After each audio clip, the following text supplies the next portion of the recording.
take a long time to click over. Come on. For me, that's a long time.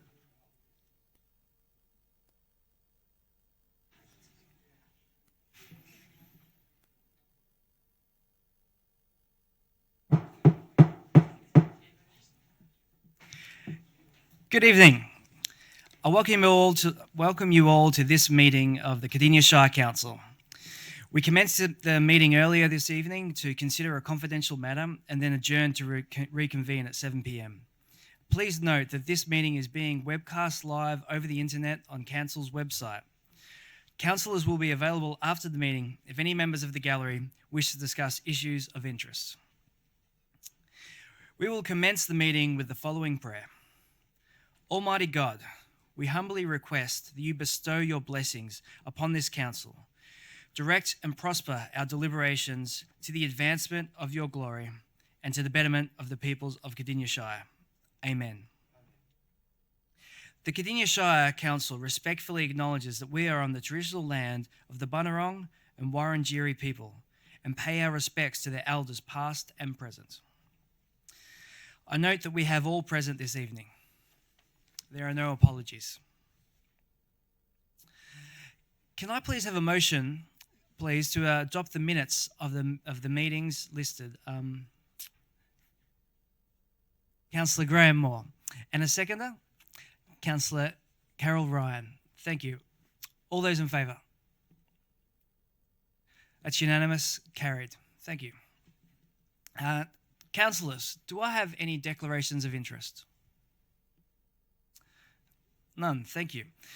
Before moving to ordinary business, I propose to bring community question time forward. The majority of the questions related to the temporary signage policy, which is listed as item 6 on the agenda. If these questions were delayed until later in the meeting, these questions would have become moot, as the policy would have been adopted by that stage. So, councillors, do we have any concerns with bringing the community question time forward? If we're all in agreement, then we shall do so. We have received 3 questions from Mr. Tony O'Hara. I see Tony O'Hara in the... there you go. I see Tony over there in the gallery. I'll refer your first 2 questions to Peter Benezik, the General Manager of Infrastructure Environment, to read and answer. Mr. Benezik, if you please. Through you, Mayor. Thank you. Thank you, Mr. O'Hara, for your questions.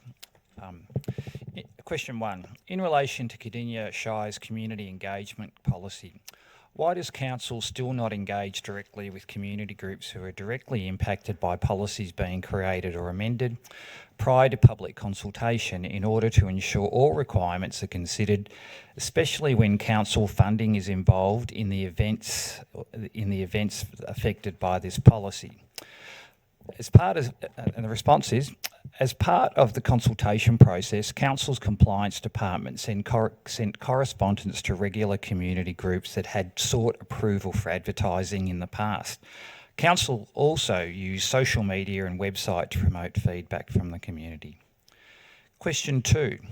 In relation to the item 6 temporary signage policy review, will Council delay the proposed decision on the temporary signage policy review to allow my submission, which was correctly addressed and mistakenly rejected by Council's email system, to be considered?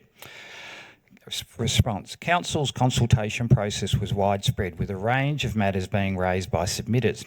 It was considered that the diversity of responses have captured the community's opinions. Council will consider your request to delay the proposed decision later this evening. Thank you. Thank you, Peter. Mr. O'Hara, I will refer your third question to Jenny Cicluna, the General Manager, Customer, People and Performance. Ms. Cicluna, if you please. Good evening, Mr. O'Hara. Your question is, I emailed a submission to the temporary community advertising signage policy review, and it seems that the email bounced, and unfortunately I missed seeing the rejection. The question is, does anyone at Council look at bounced emails to ensure emails like mine are not mistakenly rejected? And it's noted that the attachment was a PDF submission. Mr. O'Hara, I spoke to our information services team who manage the technology side of operations at Council. And it seems that the non-delivery report that you received for your email could have been generated for many reasons. And it's most likely that this non-delivery report was created by an email server outside of Cardinia's domain, so it never actually reached us in order for us to record it as a bounced email. So we have a number of monitoring, I suppose, applications, but they are mostly for emails going out from council. But in this case, because your email never reached us, we have no transparency over why it would have bounced. There was some suggestion that it may have been the size of the PDF potentially attachment that made it bounce. I'm not sure what your experience is with that, but unfortunately we have no record of being able to track that particular email. But thank you for your question. Thank you, Ms. Cicluna. Next, we have a series of questions also regarding the temporary community advertising signage policy. These questions are from Gillian Ronald, and I see Gillian in the audience. I will refer your questions again to Mr. Benezik. Through you, Mayor. Thank you for your questions, Gillian. For question 1, could I please be informed as to the number of stickers issued over the past year for temporary community advertising signage group events, and could a sample of the sticker be displayed at the council meeting on the 18th of November 2019? Response. Since the signage policy, temporary community advertising signage policy has been under review, Council has not been proactively sending stickers with permits. However, 65 permits have been issued this year. I will follow up the issue regarding the sample sticker and provide you with the sample. Thank you. Question 2. The temporary community advertising signage policy version 101 states in point 5 compliance, Council will allow up to 9 sign locations for the Central Ward area and 3 locations for the Rangers Ward area per application. Appendix 2 is a location photograph for temporary advertising signage at Cochrane Park in the Port Ward, but is not mentioned in this policy. My question to the compliance is, will the Port Ward location be mentioned in the final policy in point 5? Thank you. A review of the entire Port Ward has not been undertaken and is proposed to commence in 2020. Cochrane Park has been included in this review. It is an additional location and not included in the 9 central or 3 ranges areas. Thank you. Question 3. My question relates to permit reference BP 2019-1468 dated the 21st of the 12th, 19, to be conducted at Australia Post Pakenham 117 Main Street, Pakenham. In point 3, it states no chalkboard tree signs in Main Street. And thank you for the reference in the gallery. Could the CEO please explain why the Cardinia Arts Society Christmas tree has been denied inclusion in the Christmas activities planned for Main Street? In response, on behalf of the CEO, a review of the decision to restrict the Christmas tree sign has been undertaken. The permit will be amended to allow for this activity to occur. Thank you, Mr. Benezik.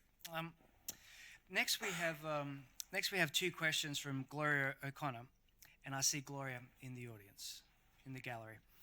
First of all, though, I'm going to go to Councillor Brown and give him an opportunity to speak regarding a possible conflict of interest that he may have with one of the questions.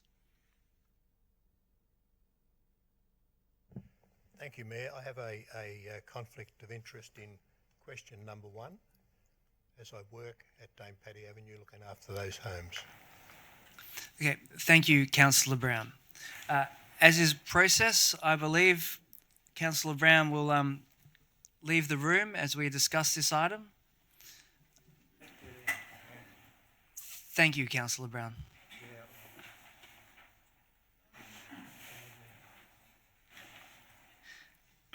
Ms O'Connor, I will refer your questions to Tracy Parker, the General Manager, Livable Communities, to read and answer. Ms Parker, please. Thanks for the questions, Gloria. So the first question was, what is the current situation of the heritage zoned houses in Dame Patty Avenue, Pakenham, and what plans are there for their future use? So the application of the heritage overlay on Dame Patty Avenue and the St James precinct occurred with Amendment C242, which was adopted in August of this year. Since the panel, we've not heard from or been approached by Benetas, who are the owners, regarding a reuse or redevelopment of any properties within the street. Thank you, Ms Parker. And thank you to Tom's going out to let Councillor Brown know, and we'll wait for him to return before we continue. He's having a coffee break. There's probably still some desserts left in the... Not now.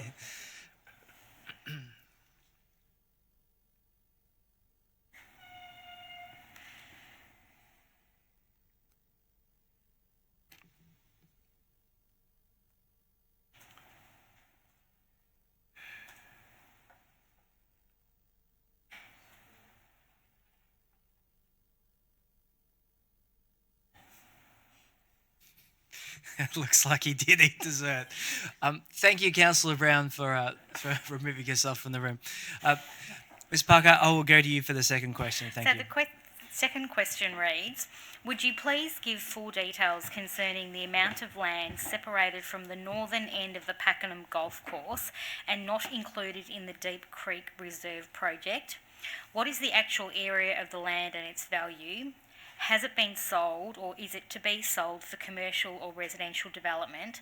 And what is the situation regarding the former golf club house building? Did the Planning Minister decision in August 2007 include this part of the site? What future planning and future rezoning advantages will be available for property owners and developers? And does Council intend to ensure security of the eastern boundary of the remaining Deep Creek Reserve site? What assurances can you give that the remainder of the current site will remain intact? So, what I can tell you in regards to this is that in 2017, Council via Amendment C209 proposed a subdivision of 4.7 hectare parcel of land from the balance of the golf course site. That area was occupied by the Pakenham Golf Club and the future Deep Creek Reserve. The proposal was to rezone this land to low-density residential and then to allow for the future sale of the land for purposes allowed for in the low-density residential zone. The panel report that was received by Council from the Independent Planning Panel did not support the subdivision and the rezoning of the land, and subsequently this part of Amendment C209 was abandoned by Council. Since that time, Council has not adopted any changes to the balance of the golf course site. It is expected that the old clubhouse will be demolished in early 2020.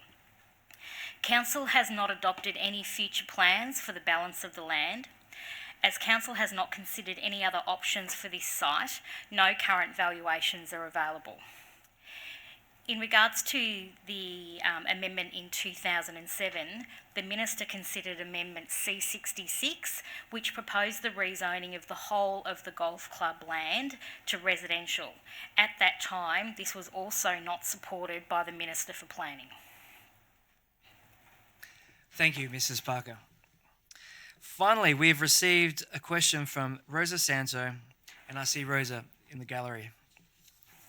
I will refer your question to Tracy Parker again to read and answer. Thank you, Rosa. So the question was, would you please give information concerning the progress of increasing services to the businesses and commercial area of Main Street, Pakenham, which includes the need for improved car parking and an additional public toilet?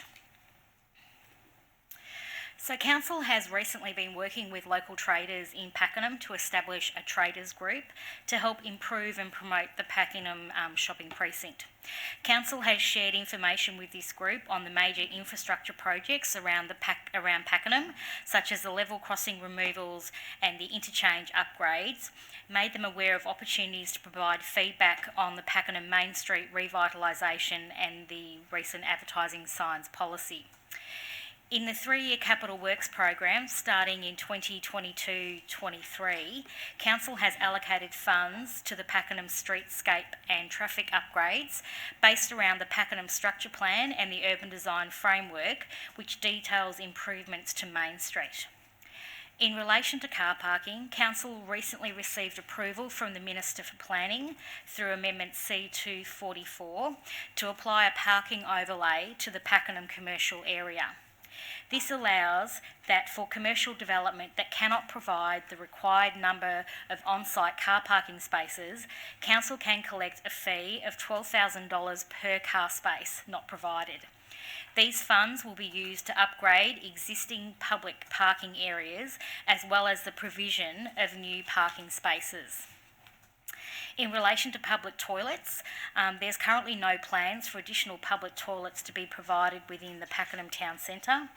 Toilets are currently provided within both sides of the main street within the shopping areas as well as within PB Ronald Reserve. Thank you, Mrs. Parker. A written response will be to all of the questions will also be provided, and thank you to the gallery for providing these notable questions. Ordinary business. The Council conducts its meetings according to a consent agenda. Councillors have advised of the matters for consideration this evening that they wish to discuss or debate, and the remaining items will be adopted without discussion. The items withdrawn for tonight's meeting are Item 2, appointment of Section 86 Committee for Recreation Reserves, withdrawn by Councillor Brett Owen. Councillor Owen.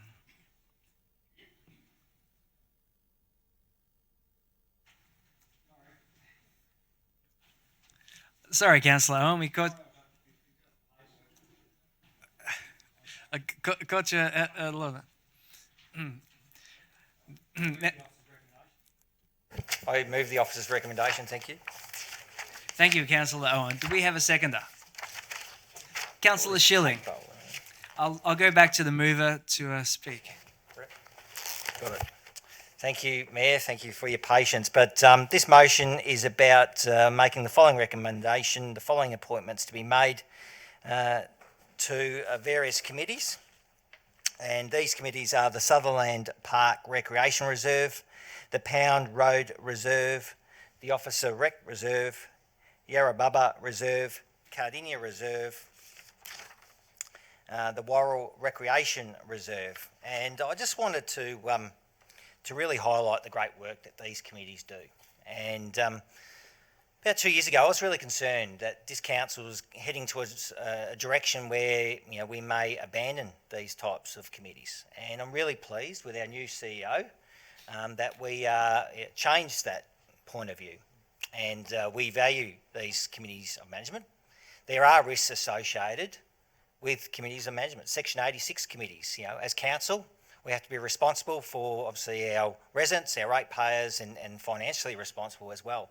And if there's any risk, we've got to minimise that and address it.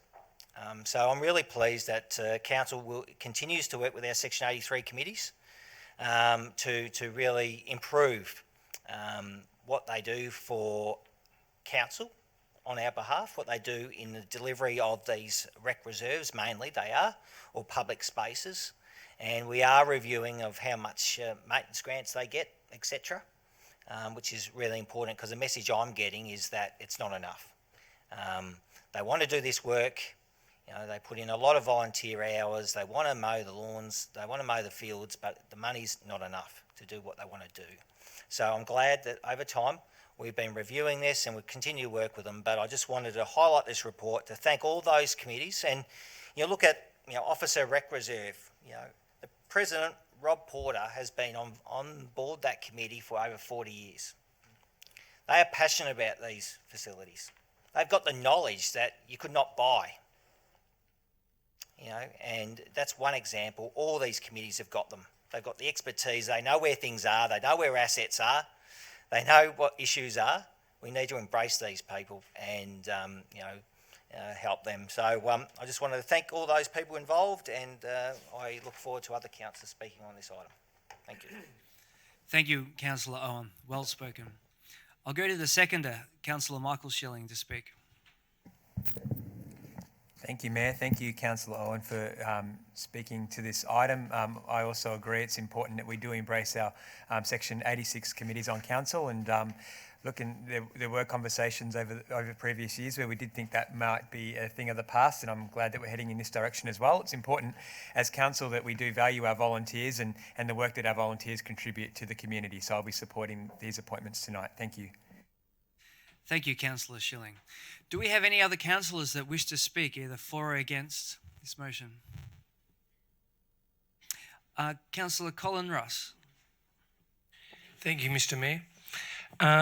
In relation to this, I echo my fellow councillors' remarks in relation to these committees are very, very important, because these people they know the local knowledge, they take everything in, because they use them and they've used them for years. They know the nuances inside these areas. So therefore they take personal responsibility for them in a lot of cases, and the passion that comes through is no more evident than years ago, a few years ago now, Casey Council doesn't have Section 86 committees, and all their reserves are run by the council. Well, it got to the point where Casey Fields was flooded, and they had 3 people working there full time, and all the grounds were unusable. So where did they come? They came back to Cardinia Shire, because they knew our grounds could be used, because the people there with the Section 86 committees personally had worked through all the issues of the rain and overuse and everything. So we had people coming from everywhere to use our facilities. And that was just testament, because the people who were there at the time absolutely worked individually with those different projects, and they knew them, they took them personally, and they really worked hard on them. And I must say, an example of that was Steve Maloney down at Tumuck Valley, and he actually worked really, really hard on that reserve. And as Brett said, a lot of these people dedicate a lot of their own personal time, and if you have a look at what it costs council to provide them with the funds and all the volunteering that they put in, we couldn't afford to run the man hours that these people run on these reserves. So I echo that. I think it's really good that we still have them in Cardinia Shire. I don't know how long they can all survive, because the amount of people volunteering are becoming less, people are getting busier. But nevertheless, for those who are willing to put their hand up, if we can support them in any way, that's what we intend to do, and you get a better result at the end of it. So I endorse this, and I thank those people. Thank you, Councillor Ross. Well spoken. Do I have any other councillors that would like to speak to this? Councillor Ray Brown. Thank you, Mayor. And whilst I support the Section 86 committee appointments, we must not forget that we have other committees looking after recreation reserves, such as the DELP committees, which are appointed by the state government, and which I'm happy to say that council supports, like they were Section 86 committees. So I don't want anybody to lose sight of the fact that it's not just Section 86 committees that we have in this Shire. It's also these committees appointed by DELP who do as good a job as the Section 86 committees. I just wanted to make that point. Thanks, Mr. Mayor. Thank you, Councillor Brown, and well pointed out. Thank you. Do I have any other councillors that would like to speak? That being the case, I'll go back to the mover, Councillor Owen, to sum up. Thank you, Mayor. Thank you to the other councillors who've spoken. We do have 27 recreation reserves. 15 of them are council committees of management, and I know what you said, Councillor Brown. I just hope that the department, DELP, provides financial assistance to those groups. We know that they don't, and it always falls upon council. So, we need to advocate to that department, and I know we do, for more financial assistance at these reserves, because they're very important reserves. So, tonight we're adopting the appointments of 6 of those committees, those committee of management, council ones. We note the others But yeah, thank you to all those people involved, and we look forward to working with you in the future. Thank you. Thank you, Councillor Owen. Councillors, I will ask you, with a show of hands, for all those in favour. Carried. Thank you.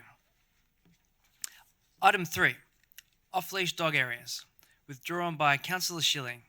Councillor Schilling. Thank you, Mayor. I'd like to move the officer's recommendation that Council resolves to endorse the 14 proposed off-leash dog areas outlined below and advertise the areas in the Government Gazette and local newspapers. Thank you. Do I have a seconder? Yes, Councillor Brett Owen. Councillor Schilling, back to you to speak to the item.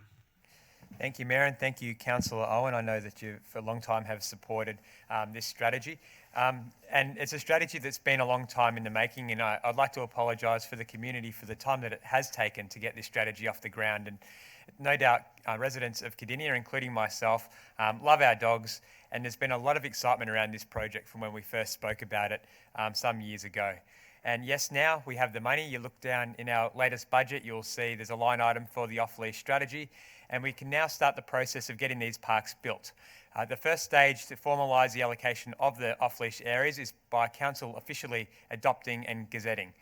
The proposed areas include some regional off-leash areas. These are the big parks which will have all the infrastructure and fencing a part of them. They're at Tumuck Creek, Alma Trelaw, Don Jackson and Cochrane Park in Kiwi-Rup.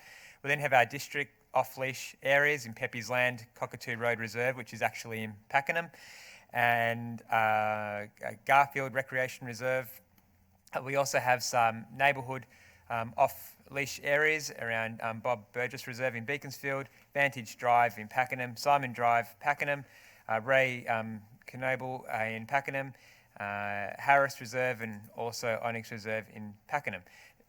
In Officer, my apologies. So there is a hierarchy which does come as a part of this strategy, and it does break these areas into regional, district and neighbourhood areas. And as I mentioned before, regional parks will receive fencing and equipment, signage and rubbish bins, seating, water fountains, and each one of those parks we're estimating to spend $50,000 on each of the regional parks. Then we go to the district parks, which will include exercise equipment and dog socialisation, relaxation, enjoyment of open space, partial fencing, rubbish bins and other things, and we're allocating $20,000 per district park. And then the neighbourhood parks are dedicated off-leash areas which do have some facilities and shading and signage, and they've been allocated $5,000. As a council, we have allocated $300,000 over the next 2 years to roll out these parks. And if the sites are approved tonight, council officers will be able to begin the detailed design of these facilities, with the regional parks being ready for community review and consultation by February 2020, and construction set to begin by April 2020. So it's only a few months away. So if approved tonight, this will go quite quick. It is important to highlight that the community will be consulted on the detailed design. This is to make sure that the parks are actually built to the needs of our local dog walking community in the Shire. And I'm sure councillors will probably feel my frustration with how long the community have actually waited for this project. But in saying that, I'd like to thank all of our residents for their patience, and I promise these parks will be well and truly worth their wait. I would like to congratulate staff, particularly the current staff, Belinda, who has been working on getting these parks up and running for the community to enjoy. That's in brief what we're doing. All we're asking for tonight is for council to approve the gazetting of the areas, and after that is approved, we will be able to move quite quickly. So I'm interested to see what other councillors have to say on this topic. Thank you. Thank you, Councillor Schilling. I'll go to the seconder, Councillor Brett Owen, to speak. Thank you, Mayor. Thank you, Councillor Schilling. I know your passion on this issue, and I share that passion. It has been a long time coming, but it's great that we get to this stage now. Over the last week or so, I've attended our parks in these areas, that particularly Onyx and also the Cockatoo Road one, and amazing. You know, I've chatted to people, heard what they say, and they love, users of these parks love this idea. This idea is not new. I went to a forum on Wednesday, I think it was, where off-leash parks was discussed. You know, we're only now catching up These places are social, hubs for dogs and for people. Stats show that 40% of Victorian homes own at least one dog. In our Shire, we've got almost 15,000 registered dogs. Increase in dog ownership is expected to increase. Dogs are perceived from many as family members. Ownership can bring many health benefits. Decrease in social isolation and increase in casual exercise compared to non-owners. So the benefits for dogs are improved welfare. Dogs play in fun and relaxing for dogs, increasing their quality of life. A satisfied dog is a happy dog, and we know a happy dog doesn't have those negative issues of constant barking, annoying neighbours.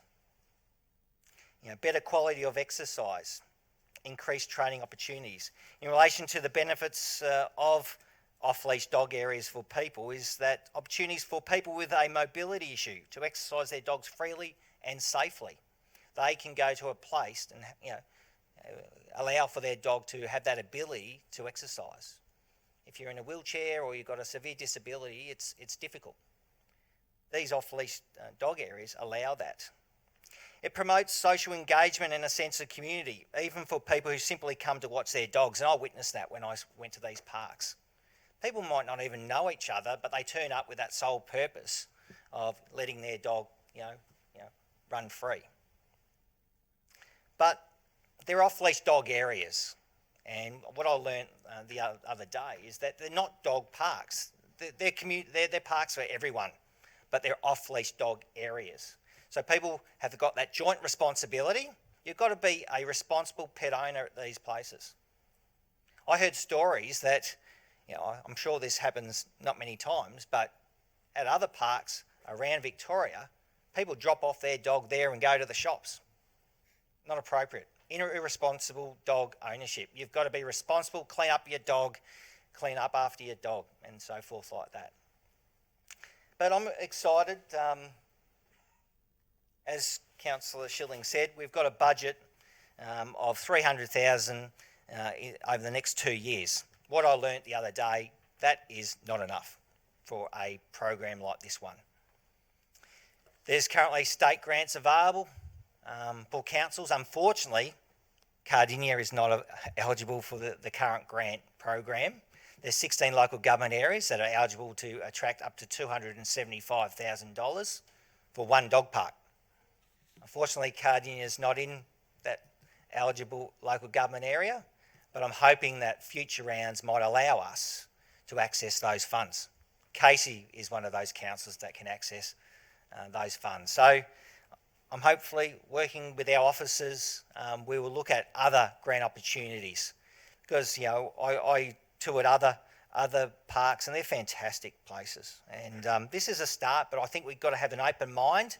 Is the investment we're proposing to put in, is that enough? When other councils are applying for $300,000 basically for one park spread over all those parks, I think that demonstrates it's not enough. But our people are wanting this. Our residents are wanting this. It's not for everyone. I don't think I would take my dog to an off-lead dog area, but others can.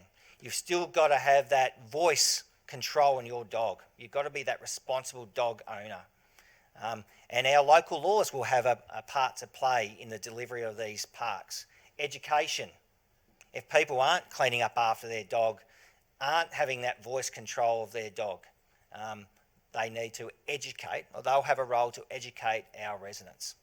But I think this will be a great thing for our residents. Our residents are asking for it, and let's see it roll out. That'd be great. Thank you. Thank you, Councillor Owen. Do I have any other councillors that would like to speak to this item, either for or against? Councillor Colin Ross. Thank you, Mr. Mayor. It's really interesting you've brought this subject up, because I can remember when I first got on council, one of the residents, Ed Kirby, gave me a call, and Ed said, we've got a leash, we take dogs on a walk every morning at 9 o'clock down at Tumuk Valley Reserve.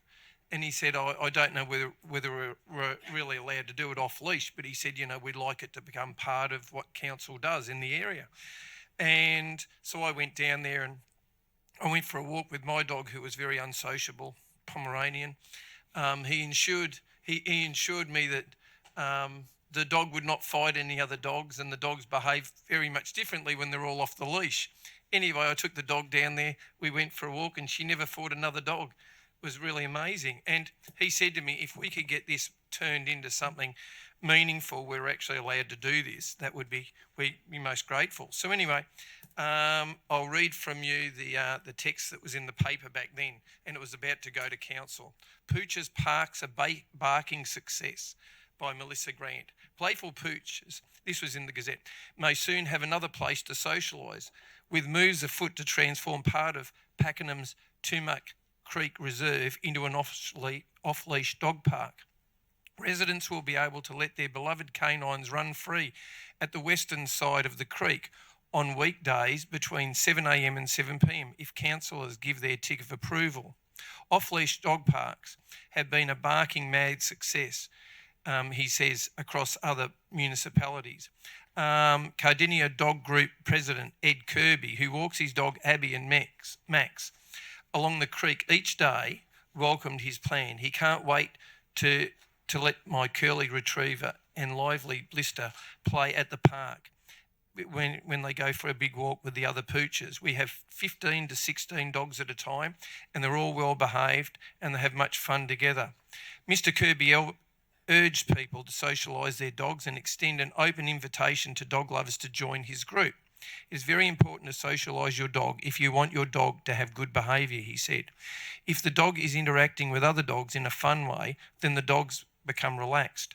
Cardinia Shire Councillor Colin Ross, the proud owner of a Pomeranian named Snuggles, will move to have the area from Princess Highway to the railway declared an off-leash dog park area at Monday's General Council meeting. If approved, the dog park will be subject to a 12-month trial.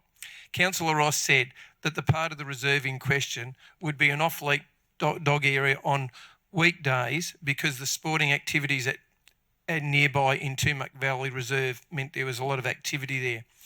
Mr. Kirby said dog owners needed to look for people already using the park with letting their canines roaming free. I must say, if Ed ever thought, and he leaves his name and his phone number, and it says that council is looking at Don Jackson Reserve, Rotary Park, Lilliput Lane, Simon Drive Reserve and Hammerwood Green Reserve. I must say, if Ed ever thought that what would come out of him just inviting someone down there with their dog would be that we would have this whole plan and a whole lot of people are socialising. And as Brett said, Councillor Owen said, 40% of people have got canines in the whole of the Shire. I'm sure he would be absolutely stoked. So anyway, I endorse this. I think it's wonderful. I think a whole lot of people are getting out there, as Councillor Owen said, sharing with each other. So anyway, I implore my fellow councillors to support this. Thank you. Thank you, Councillor Ross. And look, I think it's fortunate for all the other dogs at the park that Snuggles wasn't in a fighting mood that day, because they can be quite vicious, those Pomeranians, at times. Scratches can get infected sometimes. They're long-lasting. I'm going to go over to Councillor Carol Ryan to speak to this item. Thank you, Carol. Thank you, Mayor. Through you, I don't know if I can follow this. Thank you, Councillor Schilling and Owen and Ross. You've all covered a lot of areas of our lovely pooches and what the advantages are for them. I have tried a park with mine because if she gets out the front door, she just goes straight across the road. So she has no road sense whatsoever. So when I took her down to socialise with dogs, she's a very sociable dog, but I think they got sick of her chatting their ears off. So, I had to take her home. She got a little bit adventurous when wouldn't leave them alone. So, I think I have to have a time limit for my dog, but I think they're a great idea, and medical science has shown and proven fact that patting your dog, stroking your dog, it brings your blood pressure down quite immensely. And so it's good for people with heart issues, people with disabilities, and just the general people in public, general public. So I think that, fantastic idea.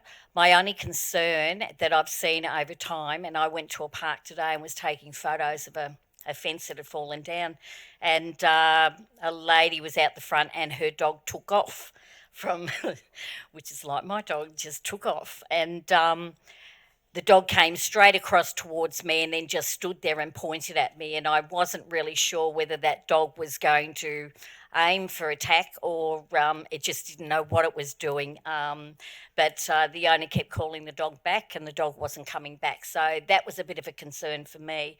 And also around the park near my place, continual people taking their dog off leash, and it's not an off leash park, and you just stand there and look at them like, So maybe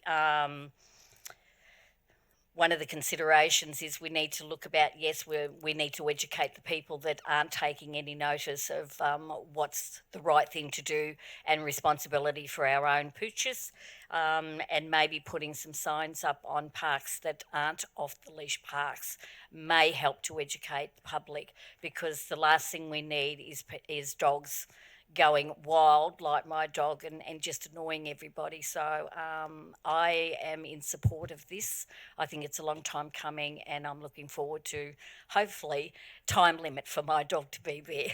Thank you. Thank you, Councillor Ryan. Do we have any other councillors? Councillor Graham Moore. Thank you, Mayor. I gathered that the dog that you were talking about might have been a pointer. Could have been that, possibly. That would have been it. But this came about actually from our rec reserves. With our rec reserves, as our football ovals used to be once upon a time used as rightly said by Councillor Brett Owen before, used as off-leash dog areas. And in the inner city, when the disused football grounds that they have in there, they used to actually use them as, and they still do, as off-leash dog areas.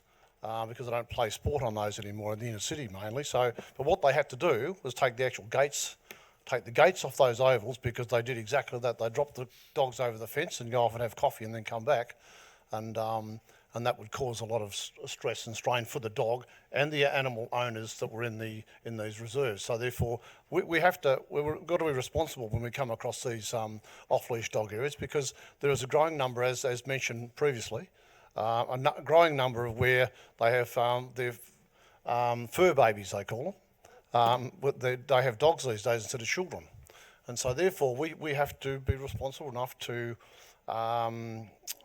be rightfully responsible to our community to have all the bases covered. And this is one way we can do that, by having off-leash areas. And the point of having a dog under control, the voice control, is quite a difficult thing for a lot of people to have that under control. So dog training has got to be, training the owners of the dogs, of course, is very important to teach them how to keep their dogs under control.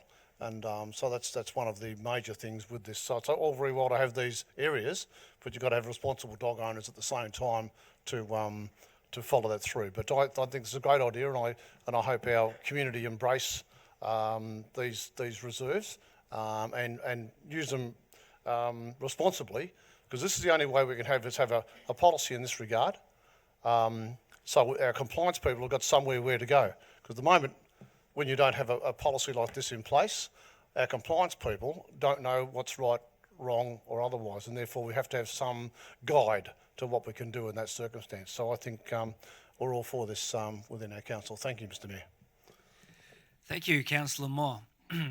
Do I have any other councillors that would like to speak to this? That being the case, I'll go back to the mover. Councillor Schilling, there's thumb up. Thank you, Mayor, and thank you to all the councillors that had their input. The regional park should be ready still in our time of council, so we'll have to all bring the dogs down there and see how they all get along. That'll be a good day out.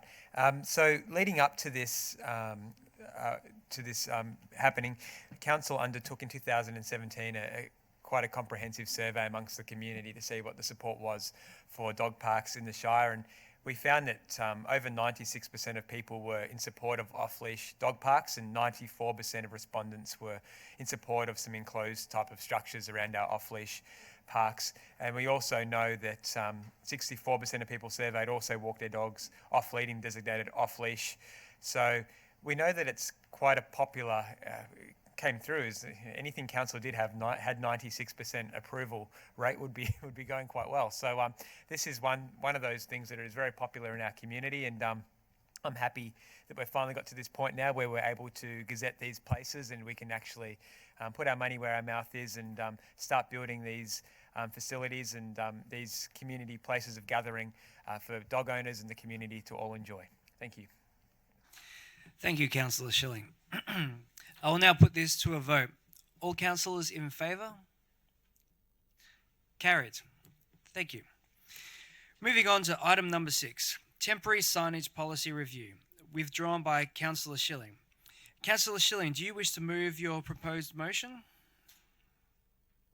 Thank you, Mayor. I'd like to move the proposed motion that the consideration of the temporary community advertising signage policy be deferred for consideration at the December council meeting for reasons I'll outline.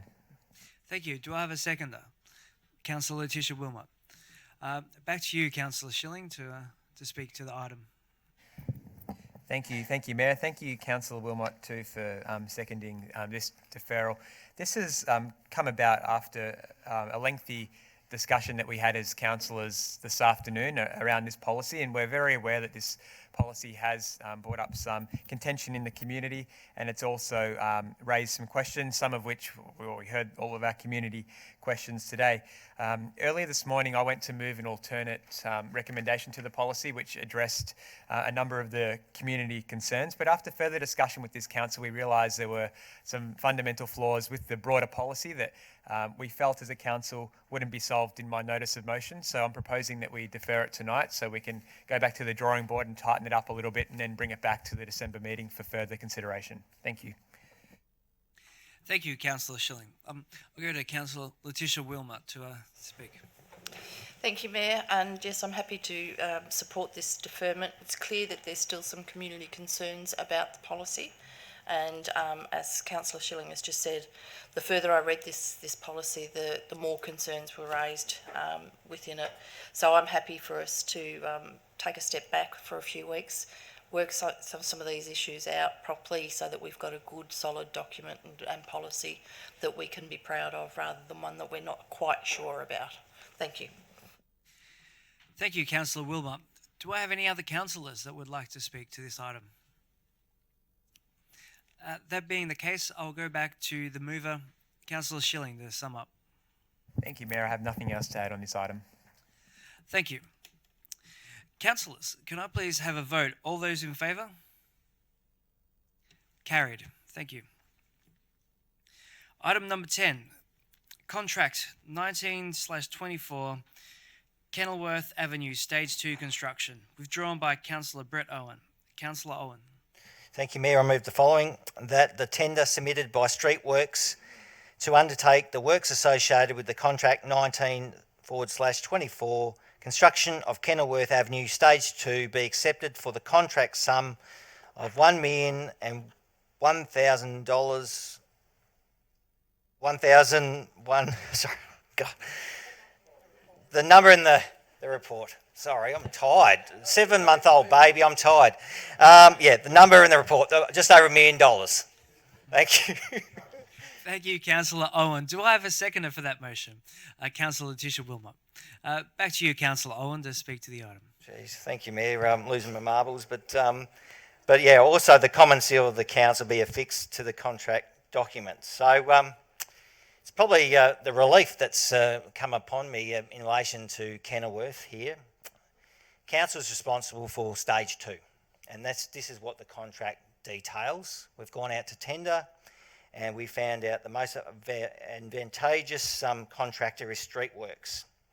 So the works is Stage 2, which extends from the freeway overpass to Coach House Lane along Kenilworth Avenue, including public lighting and a shared path for the full length of the project. So these works are part of the officer precinct structure plan and provide an alternative link from officer to Beaconsfield. We know the story. Stage 1 is still being constructed, and I do ask our General Manager of Infrastructure and Environment, Mr. Peter Benazak, to provide an update in relation to the progress of Stage 1, please. Thank you. Through you, Mayor, and thank you for your question, Councillor Owen. I can report that there's been significant progress in relation to Stage 1. We've been in constant communication with the developer, and I can report that the curb and channel is now in place with an estimated completion time of the project looking at April. We expect that there will be significant asphalt in place prior to Christmas, and we'd expect that with on the endorsement of the contract that the Stage 2 will commence in January of next year. And with probably a completion where both projects are completed and there's a full sequence path in place, and the road will be available to the community. We certainly understand that the anxiety in the community around the length of time, and we're working very hard to ensure that the project's completed as quickly as it can possibly be done. So thank you. Thank you, General Manager. Thank you for that update. But finally, we're seeing the light at the end of the tunnel.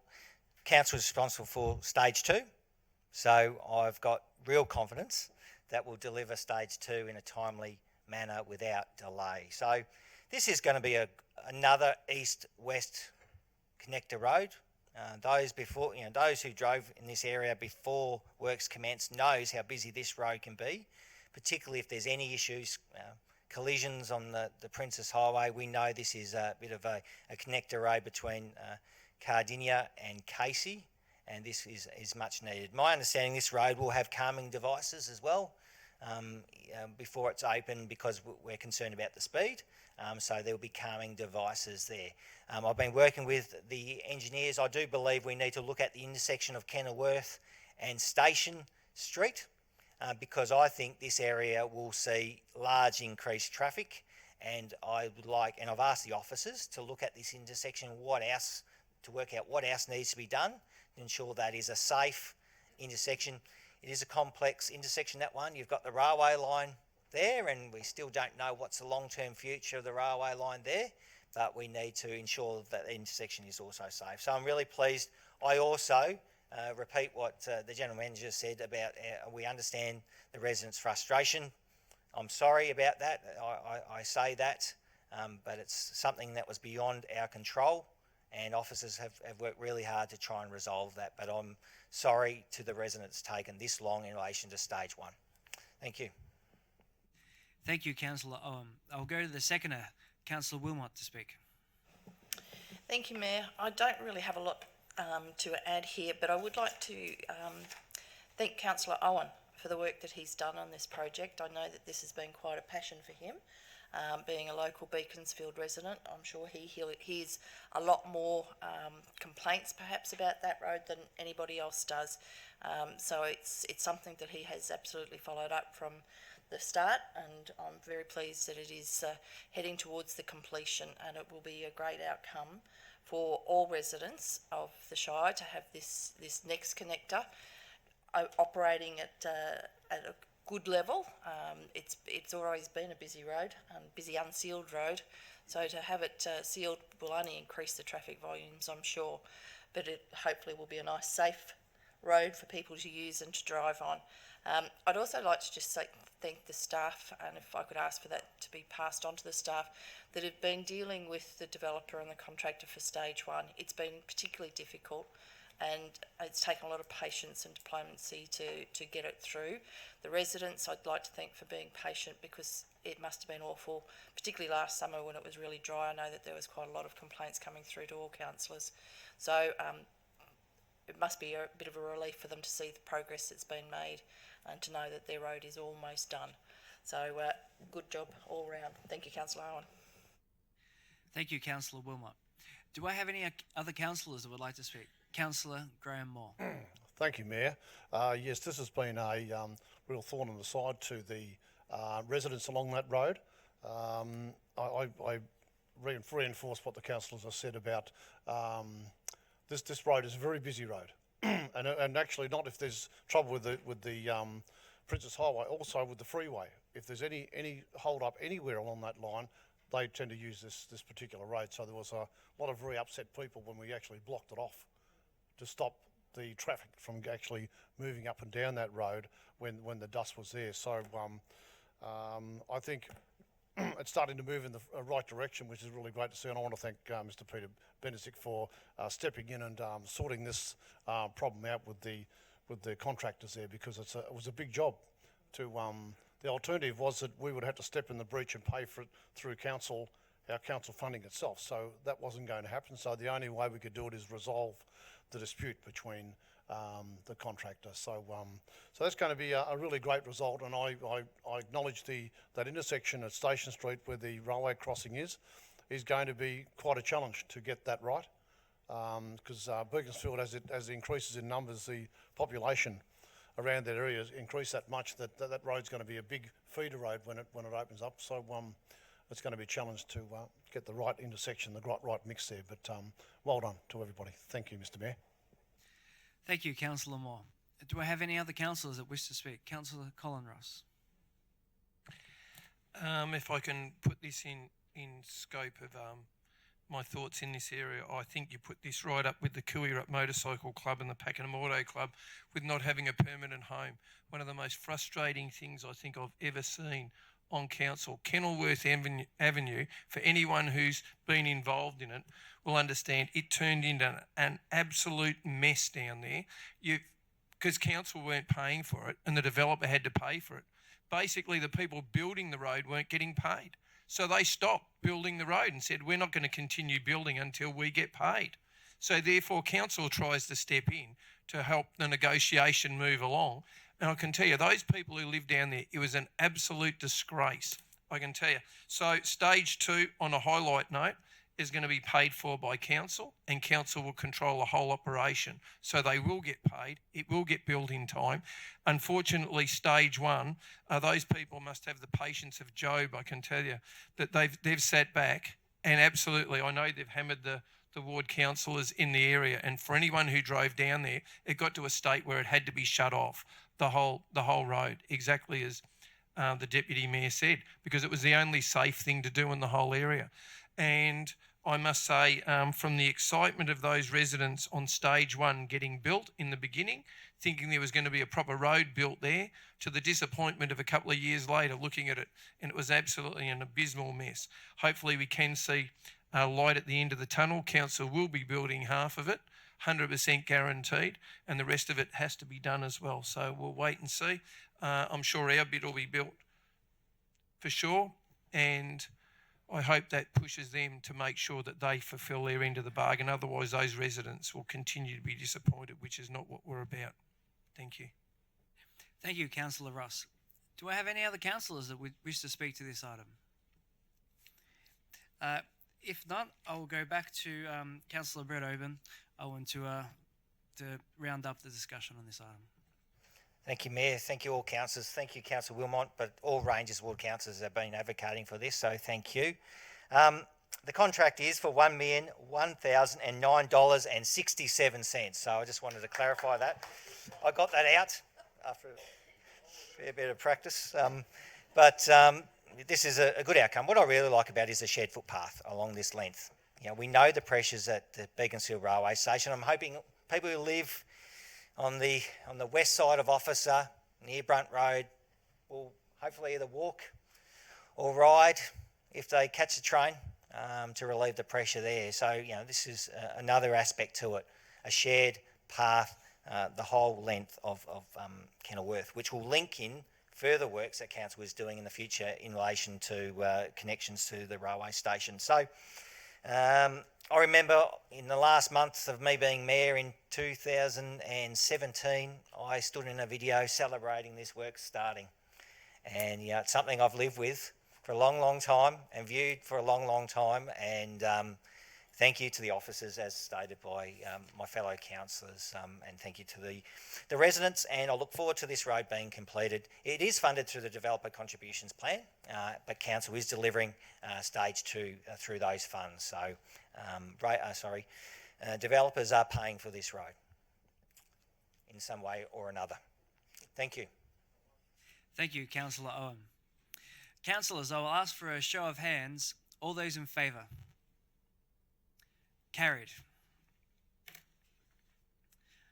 Next up, we have item 17, Major Projects Report, withdrawn by Councillor Schilling. Councillor Schilling? Thank you, Mayor. I'd like to move the major projects report. Thank you. Do I have a seconder? Councillor Colin Ross. You got in first, just quick enough. I'm going to go back to Councillor Schilling to speak to the item. Thank you very much, Mayor. This is a report that we quite often speak about in our General Council meetings, and it's an update of where our Capital Works program is at.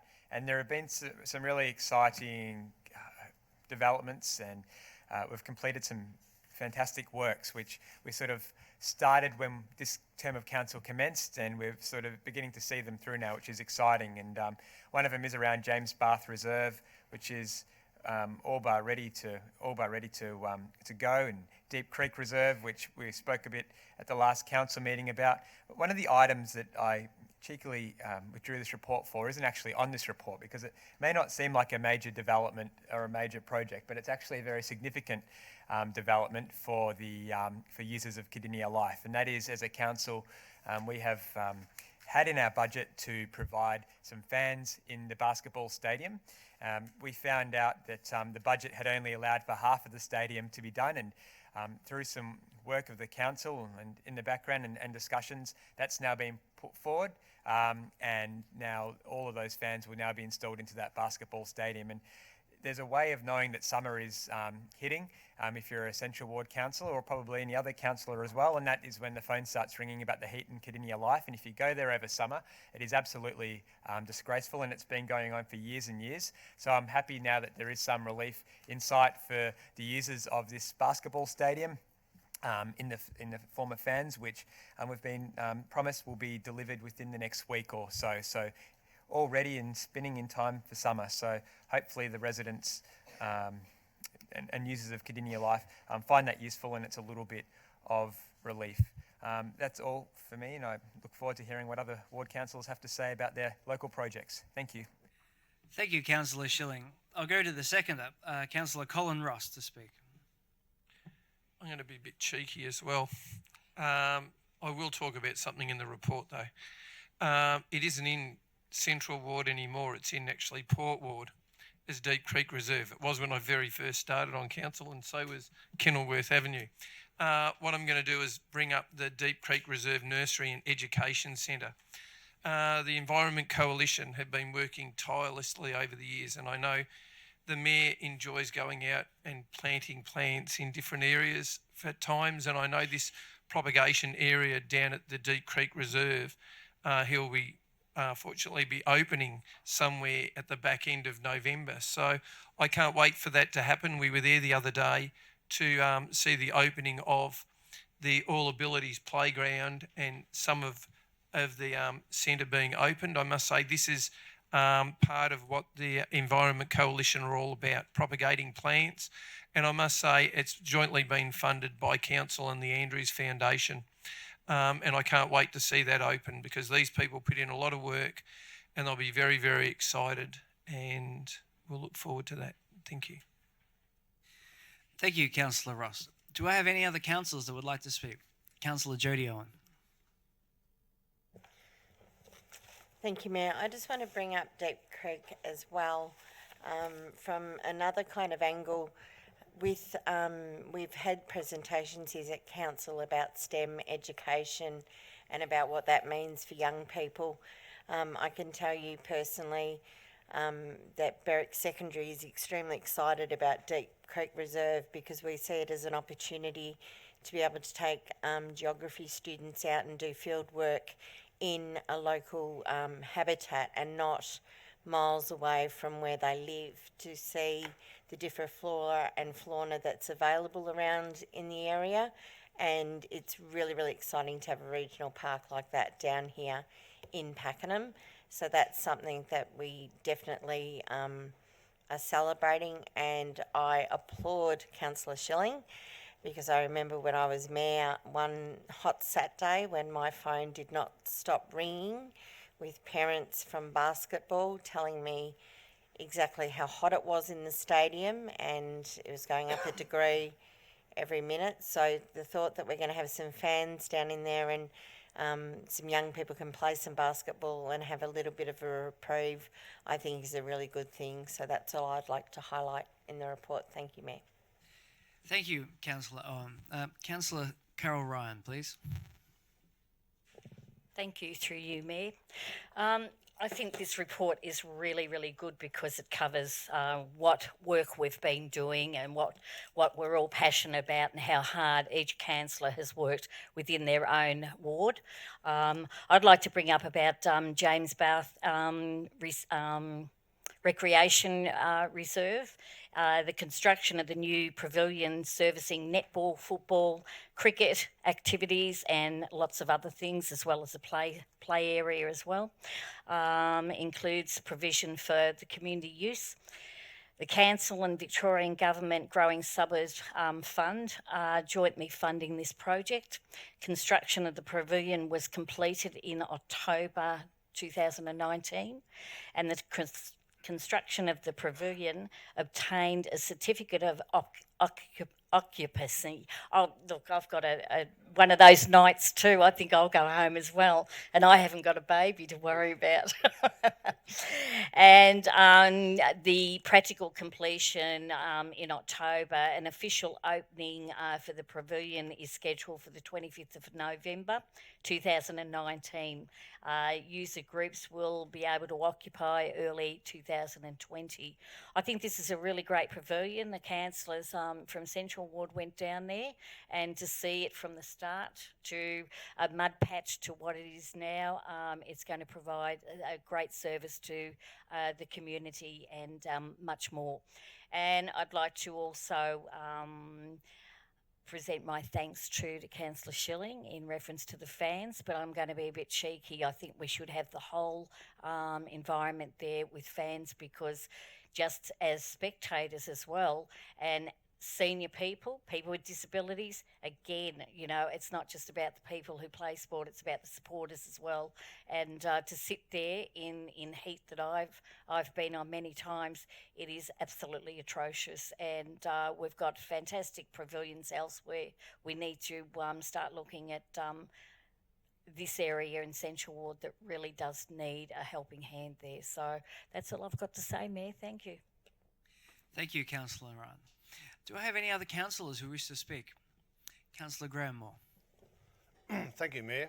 It's this report's called the Major Projects Report, but I believe it's our progress report. It's council's progress report on projects we're doing around our shire. So it tells you where you are, and it tells our community where we are at the time with certain projects.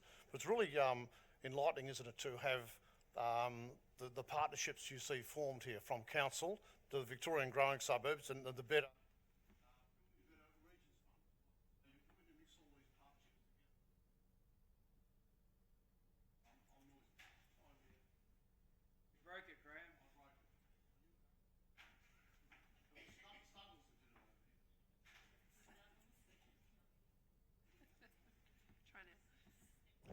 Thank you, Mr. Evans. So it's really great to see these partnerships working together to achieve these projects for our community.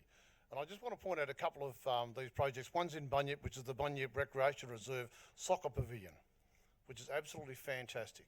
You've got to go and see this pavilion to understand how patient this soccer club has been for many, many years.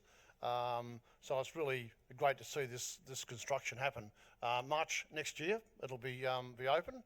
Mr. Mayor, you'll be there to open that fantastic pavilion, and I can't wait to see the soccer club having that facility. But of course, what's happening, of course, next year as well in February will be the Lang Lang Community Recreation Reserve precinct pavilion, the whole lot down at Dane Lane, sometimes called a Caldermead, is just a fantastic project that is going to be opening next year. So it's going to be great to see those great projects open in 2020 for our community.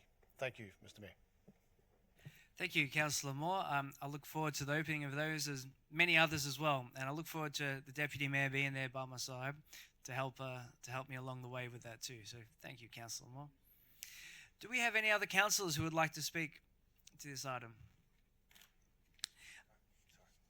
Councillor Brett Owen. Thank you, Mayor. Just briefly, in relation to the Arcadia Neighbourhood Reserve, it's a fantastic reserve. I had the opportunity, it's just south here, next to the secondary college and the specialist school. It's a $1.4 million children's playground delivered by the developer. Obviously, they're required to provide reserves, but this is a real quality parkland, and I'm looking forward to taking my boys down there. But it's in the theme of where the wild things are, and it's just really good. There's so many great elements for different age groups. So I encourage residents to check it out. And I think this is an example of council working with a developer, and I see similar.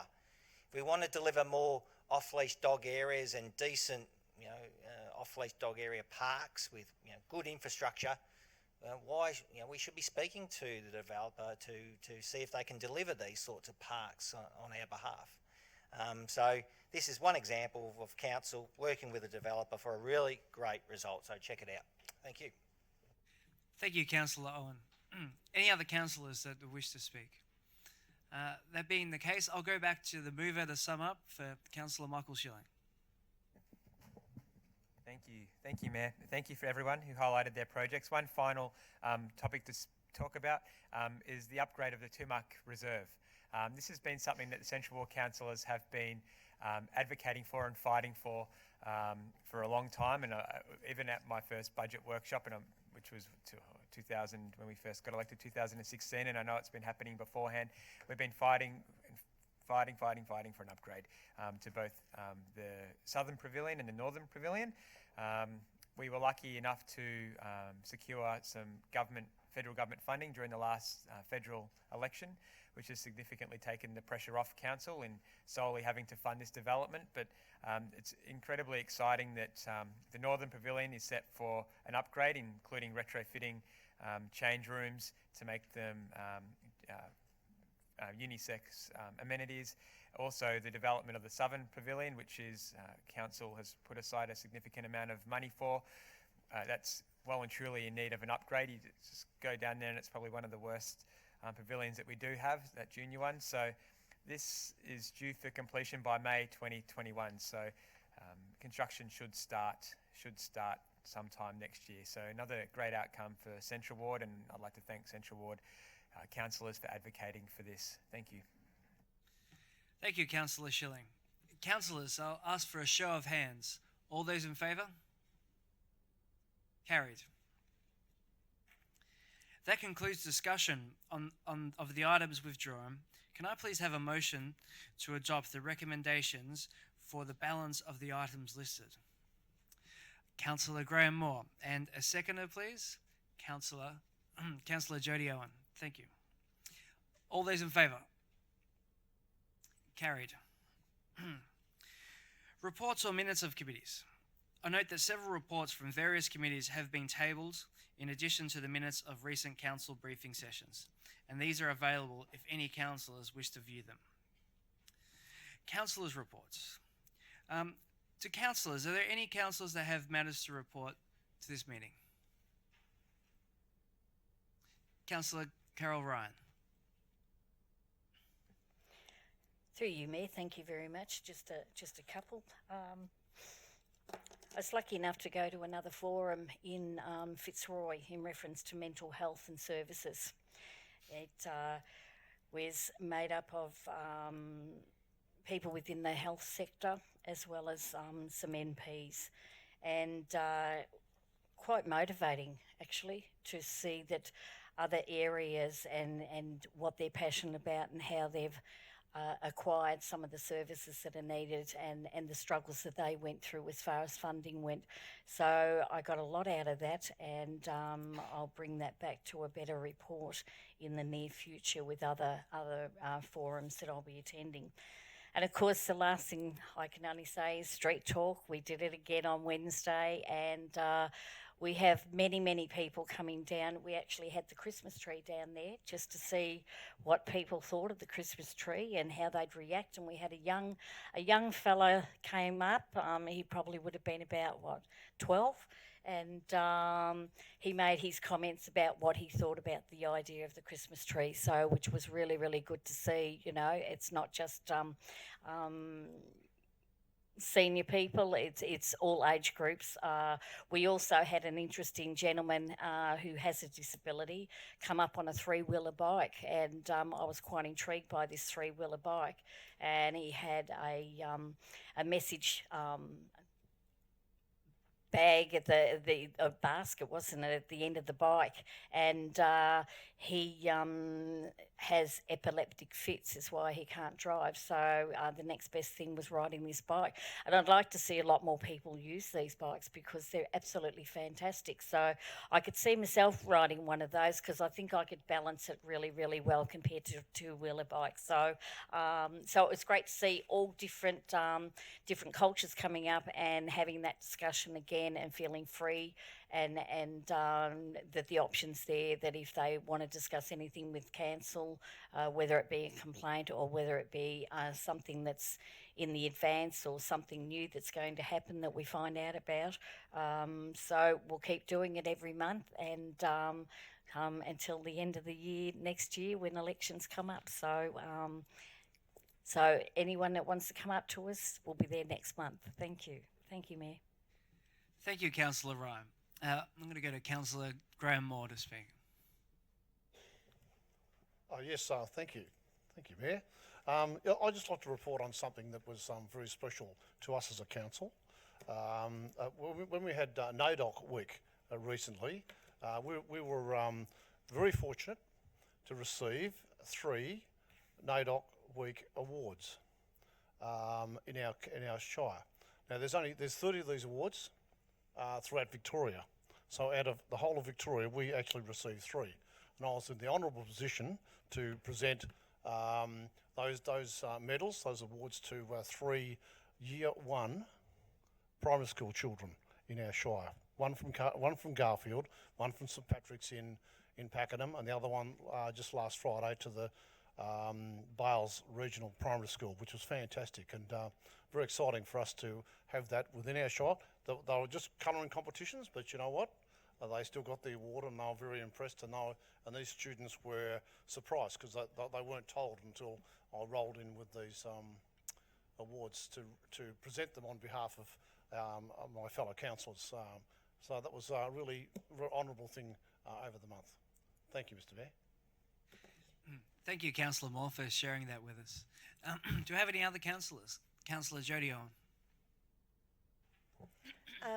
I just want to mention something really briefly, and it's a bit sad. I just, as a Central Ward councillor and having had the opportunity and the blessing to actually meet Calvin Lefty Reeves from down in Main Street, I'd just like to send his family and himself all our very best wishes for him.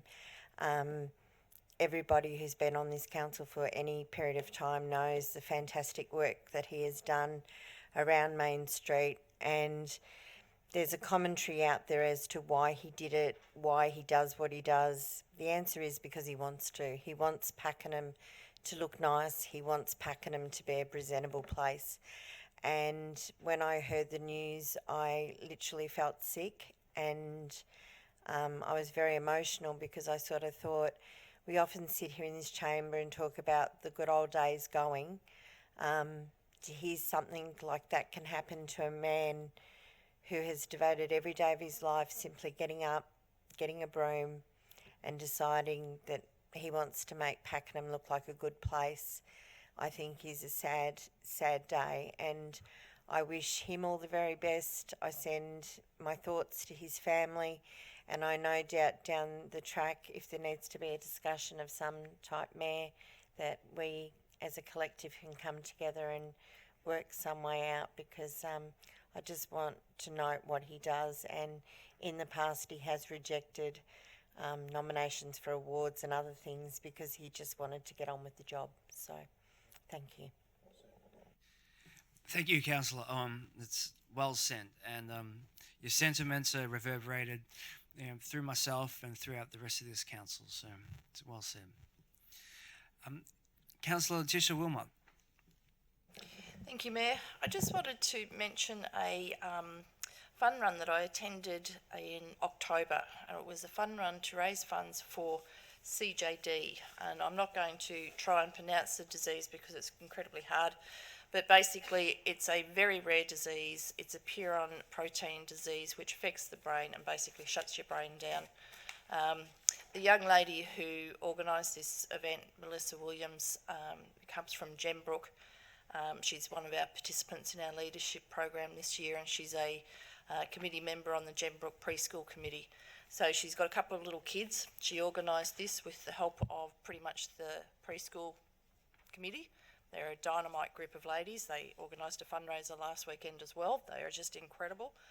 But they managed to raise $15,000 for this disease, which will go a long way because it is a very rare disease. There's very little research done. It is a terminal disease. They don't know exactly what causes it. They don't know how to fix it. It usually, a person who is diagnosed will not survive more than 12 months, but most die within 6 to 8 weeks. And I lost a friend to it last year, and it's pretty horrible watching the very quick progression from being a healthy person to completely incapable of standing up even. So it's a horrible disease. So but big pat on the back to Melissa and her crew because they did a great job for a great cause. Hopefully they will do it again. They ran from Emerald Secondary School down through our multi-use trail to Cockatoo and then back again. And the report from the runners was that the track was in excellent condition. So if we can just pass on to the team that were responsible for the maintenance on that, they said it was in really, really good condition. So that's really good to hear as well. So congratulations to the girls. If you're there doing it again next year, I'm happy to come and help you and support you in any way you possibly need. Thank you. Thank you, Councillor Wilmot. Any other councillors that wish to speak? Councillor Brett Owen.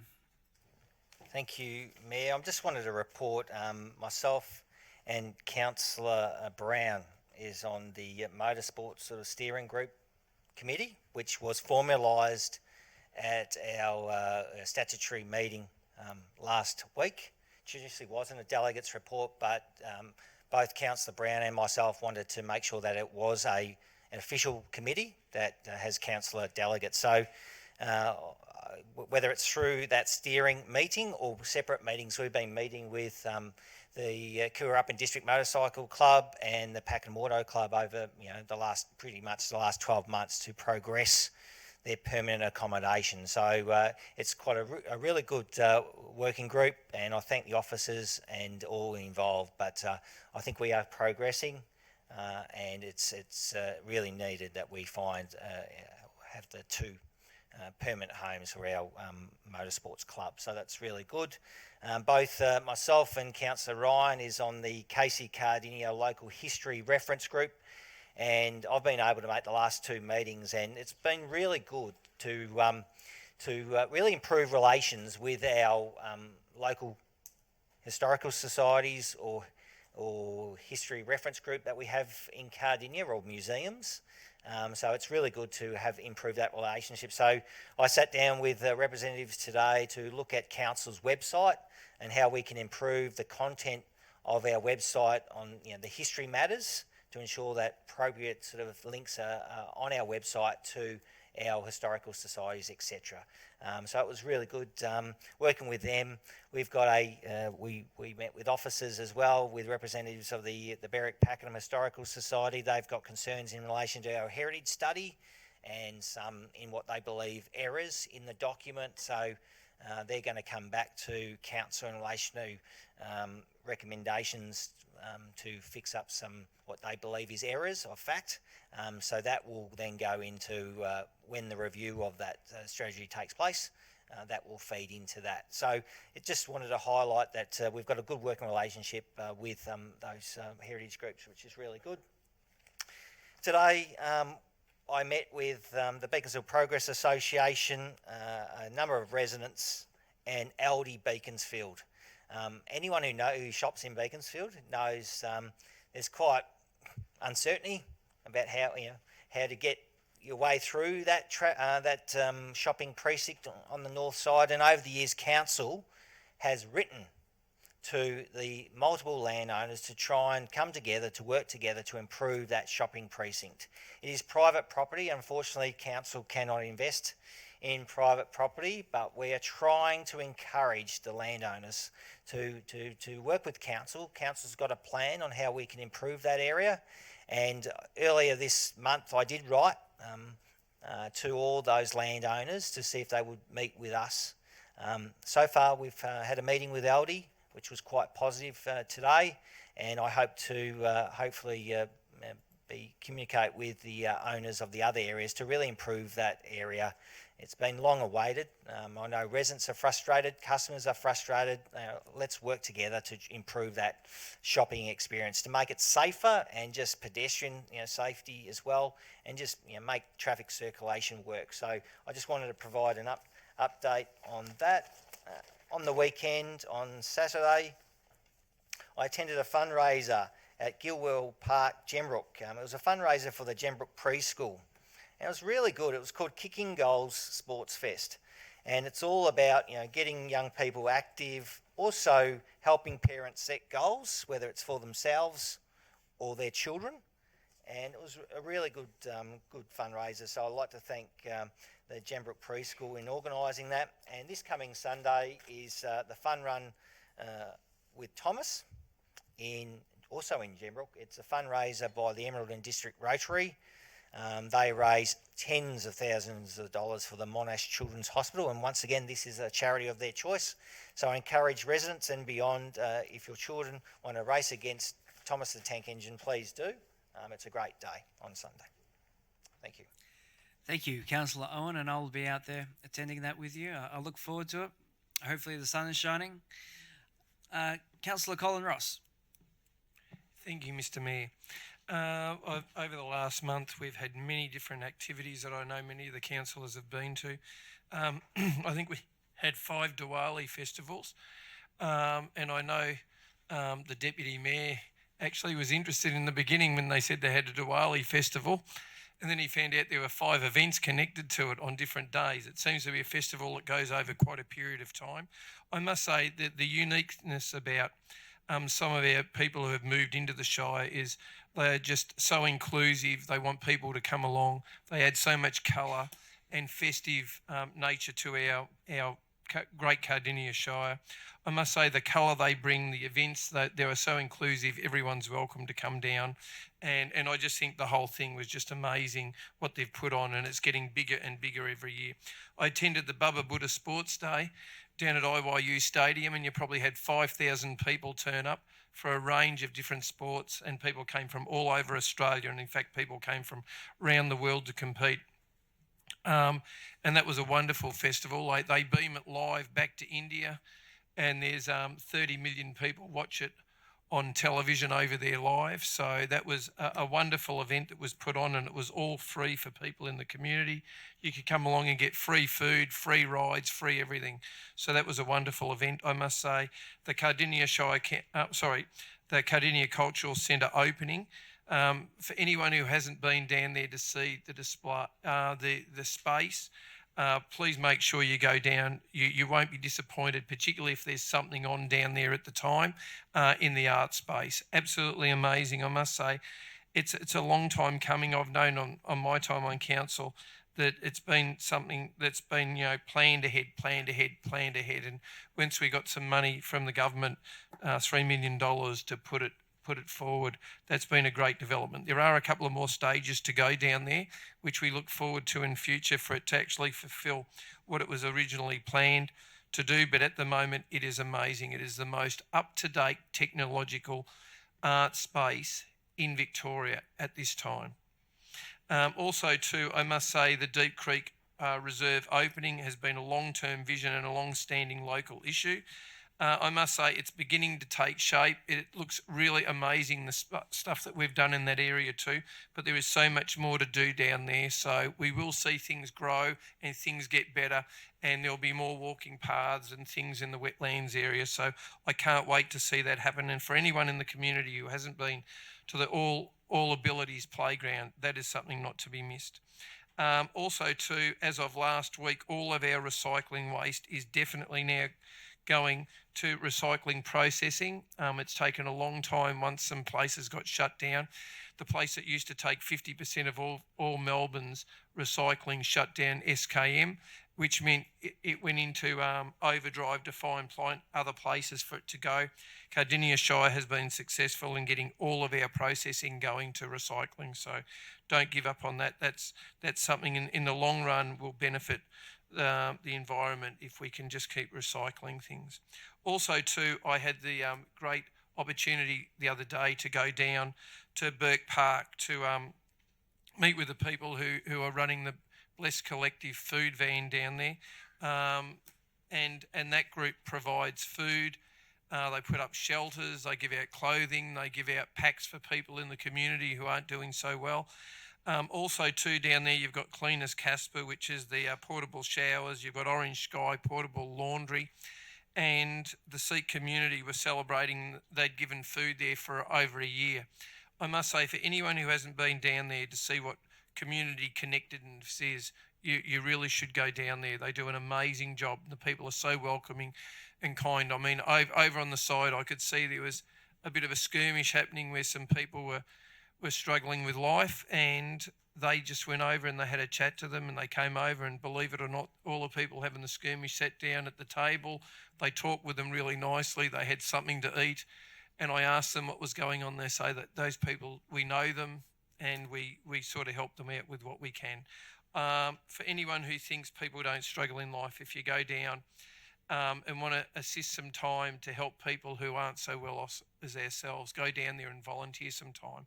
They do an amazing job, and they should be applauded. It's open on a Tuesday and Thursday evenings between 6 and 8:30, and it is just a wonderful thing that's put on in the community, and I'll leave some space for other people to speak. Thank you. Thank you, Councillor Ross. Do I have any other councillors that wish to speak tonight? Councillor Moore, you certainly may.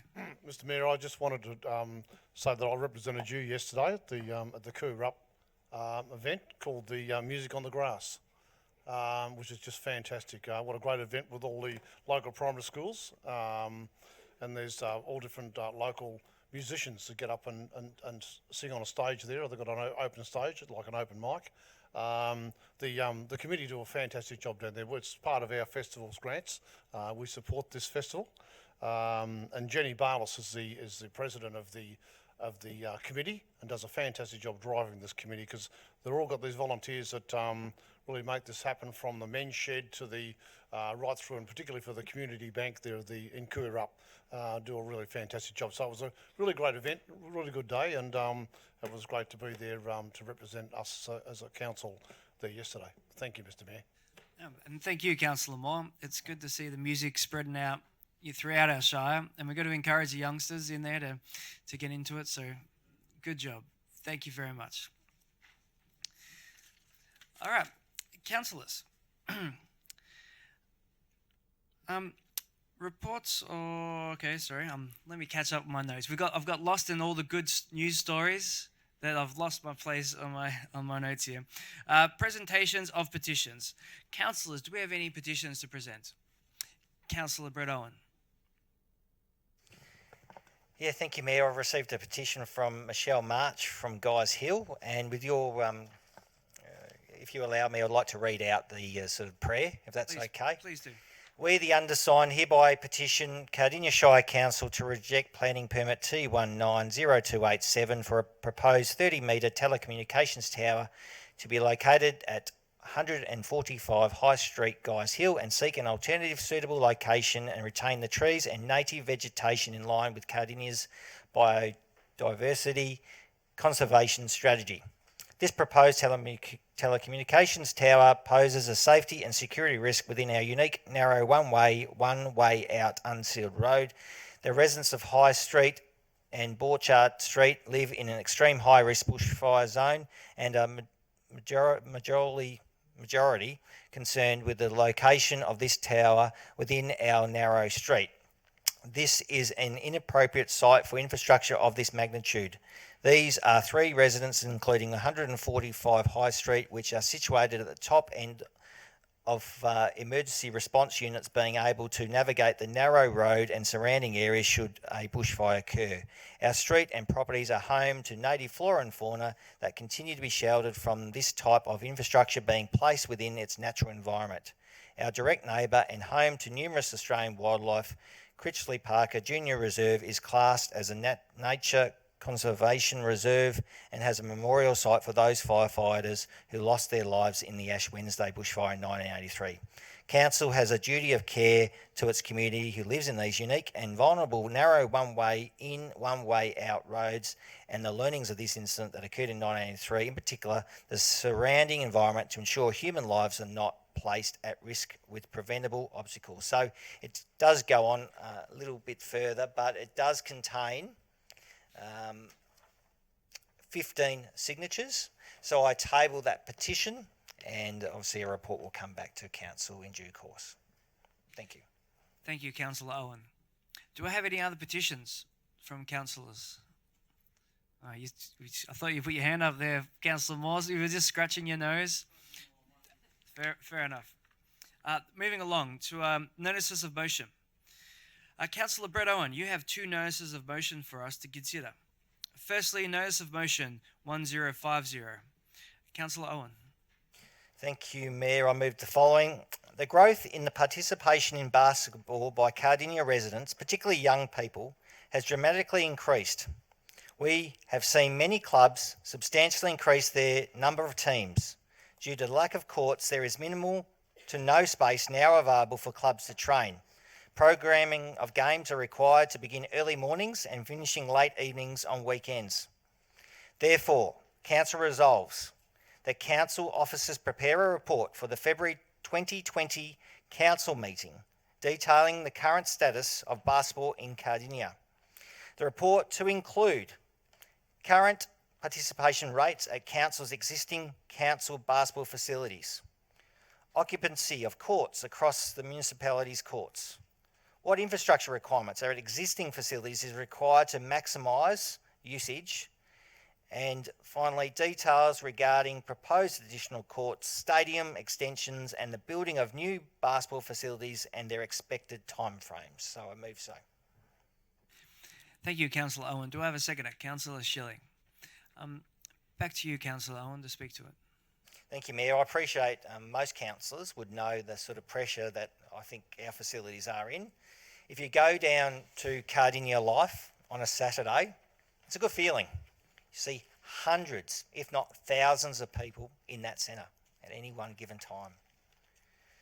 I know this well. I'm there every Saturday at the moment. My family situation brings me there. I am a basketball family. My 2 sons play. It's a great family sport. You see the whole family down there, boys, girls, mum, dads, or partners, grandparents. See grandparents. It is a very popular sport, but it's a family-oriented sport. There is large numbers of sporting athletes participating, basketballers participating. The stadium is bulging, in my opinion. My club, my family's club, is the Beaconsfield Bandits, and great club. They formed in 2015, started off with 11 teams in 2016. In 2019, 39 teams. So from 128 players to 315. 36 teams play at the Pakenham competition. Games usually start at 8:30 and games can go to 8, 9 o'clock on a Saturday night, and that's really not family friendly. Training for all 39 teams for the Beaconsfield Bandits is a single court at the Beaconsfield Primary School. To fit all teams on there, teams can only use half a court, and training is limited to 45 minutes. In recent times, they've been able to negotiate some time at the officer hub Friday afternoons for training, but that is limited also. So that's Beaconsfield Bandits. I've also received correspondence from the Boldens president. They've got 60 junior teams, almost 500 kids playing.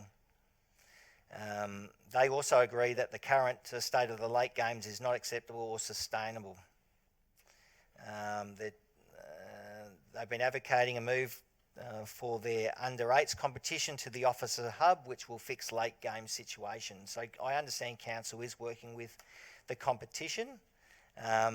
While they have been lucky enough to have one venue competition for such a long time, reality is that as the competition grows, they need to become a multi-venue competition.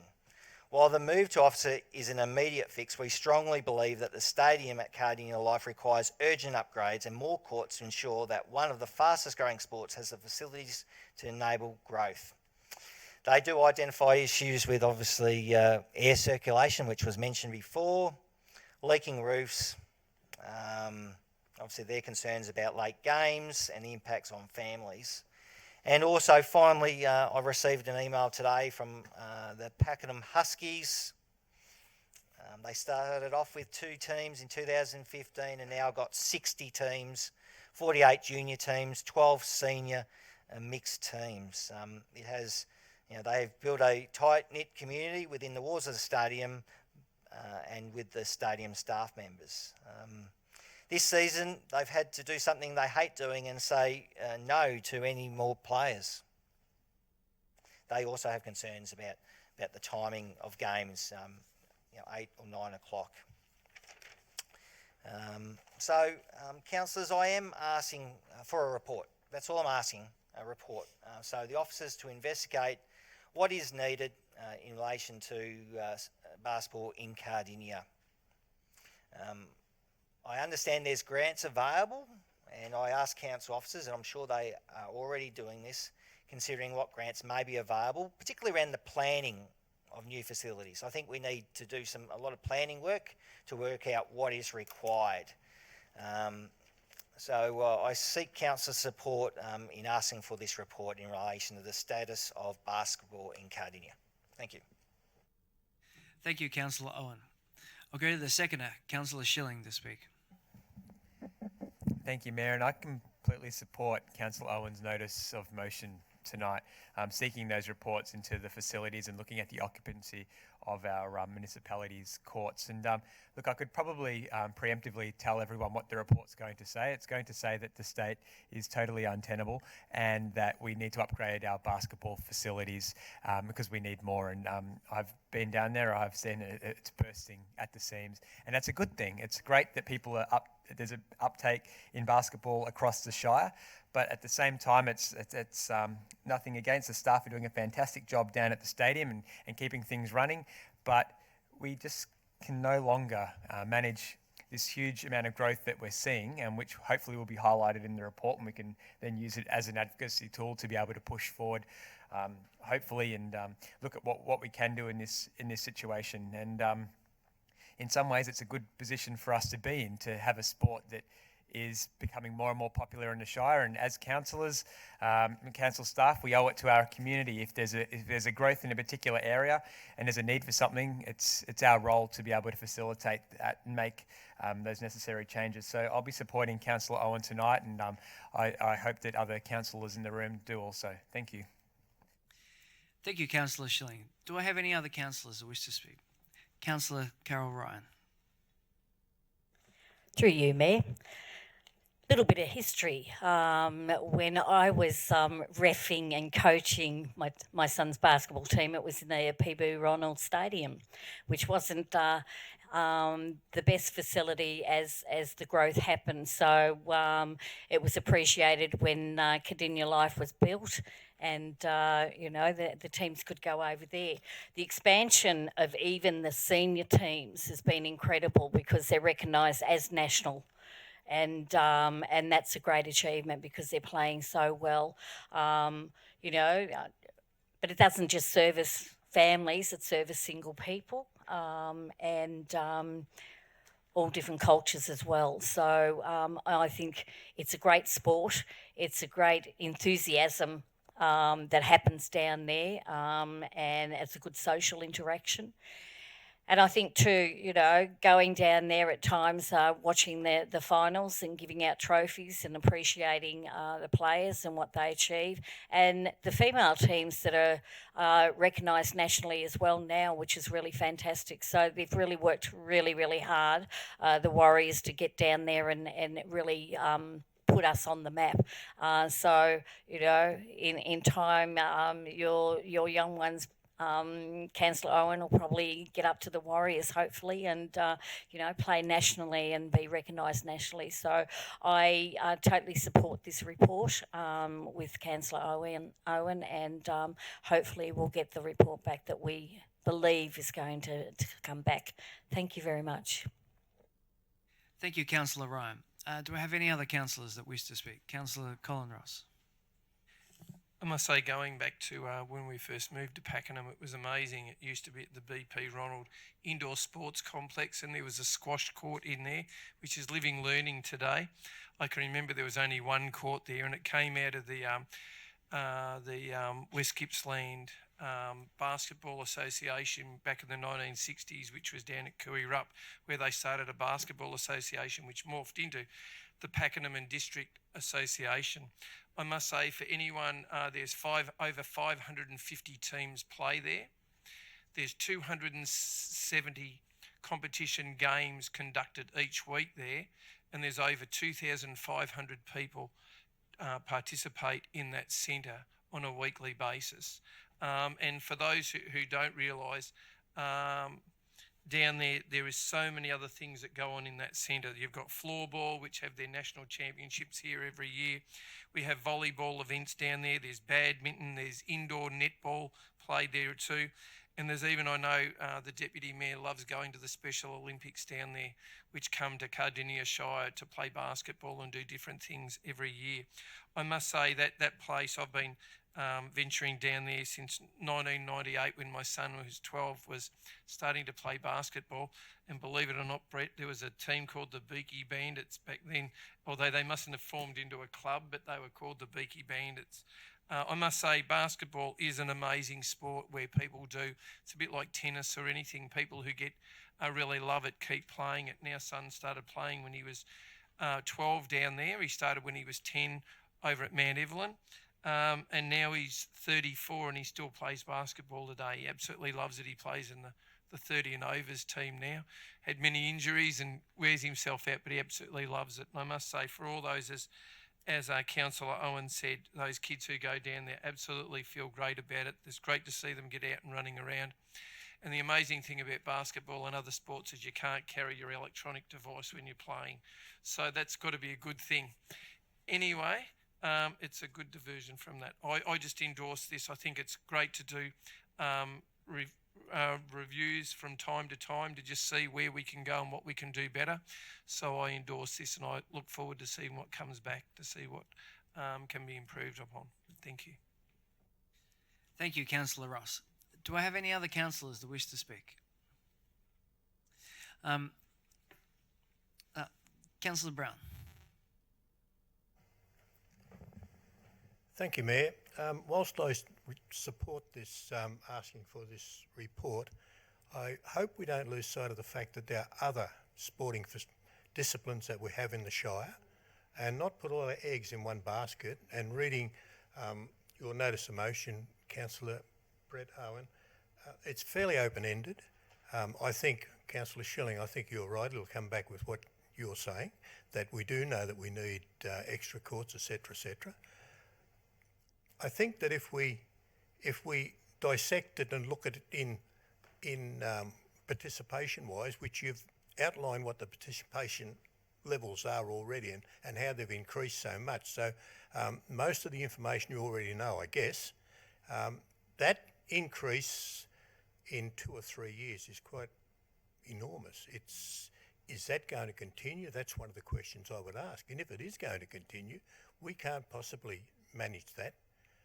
So I'm going to support the motion, but I'd just like to say that we do have other sporting disciplines in the Shire that need facilities, that cater for the children and the parents and the grandparents. So let's not put our eggs in one basket. Let's just keep an open mind about it, and I look forward to the report. Thank you. Thank you, Councillor Brown. Any other councillors that wish to speak? That being the case, I'll go back to the mover, to Councillor Brett Owen. Yeah, thank you, Mayor. Thank you all councillors for your comments. Definitely, I've got an open mind. I appreciate we've got a number of pressure points. This motion doesn't just talk about Cardinia Life, it talks about facilities across our Shire, where it's the Bunyip Stadium, where it's Mountain Reserve in Cockatoo. We've got a court there. So it looks at all facilities, and I also would like the report to also look at what's available, at schools as well. My understanding is there's sometimes difficulty with schools for clubs to utilise.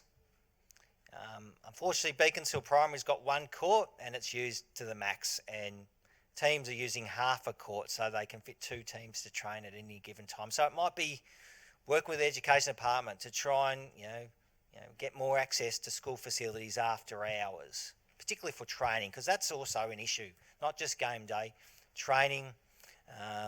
Also look at our current facilities in relation to, I understand there may be some concerns from some elements of the competition about the officer hub, the court surface there, and I know we've had rings that need to be sort of lowered as well. So looking at all those sorts of things, what are the facilities that can be maximised? What needs to be done to maximise these facilities, whether it's timetabling or what? But it's a fantastic sport. I know we've got a number of pressures. We're in a growth corridor, but when you look at those stats, they're a dramatic increase. And build it, they will come, I think. So I look forward to a report coming. Thanks very much. Thank you, Councillor Owen. Councillors, I'll ask you all to use with a show of hands to vote in the usual manner. All those in support? Carried. Thank you. Moving on to notice of motion 1051 by Councillor Owen. Councillor Owen. Thank you, Mayor. I move the following. Over many years, there has been a request to Council from some residents in the Hills, northernmost area of Cardinia Shire, to have great access to a satellite council customer service provision within the Hills. The soon-to-be open Hills Hub has been designed and constructed to accommodate office space for such a provision of customer service, council officer presence, if Council resolve to provide same.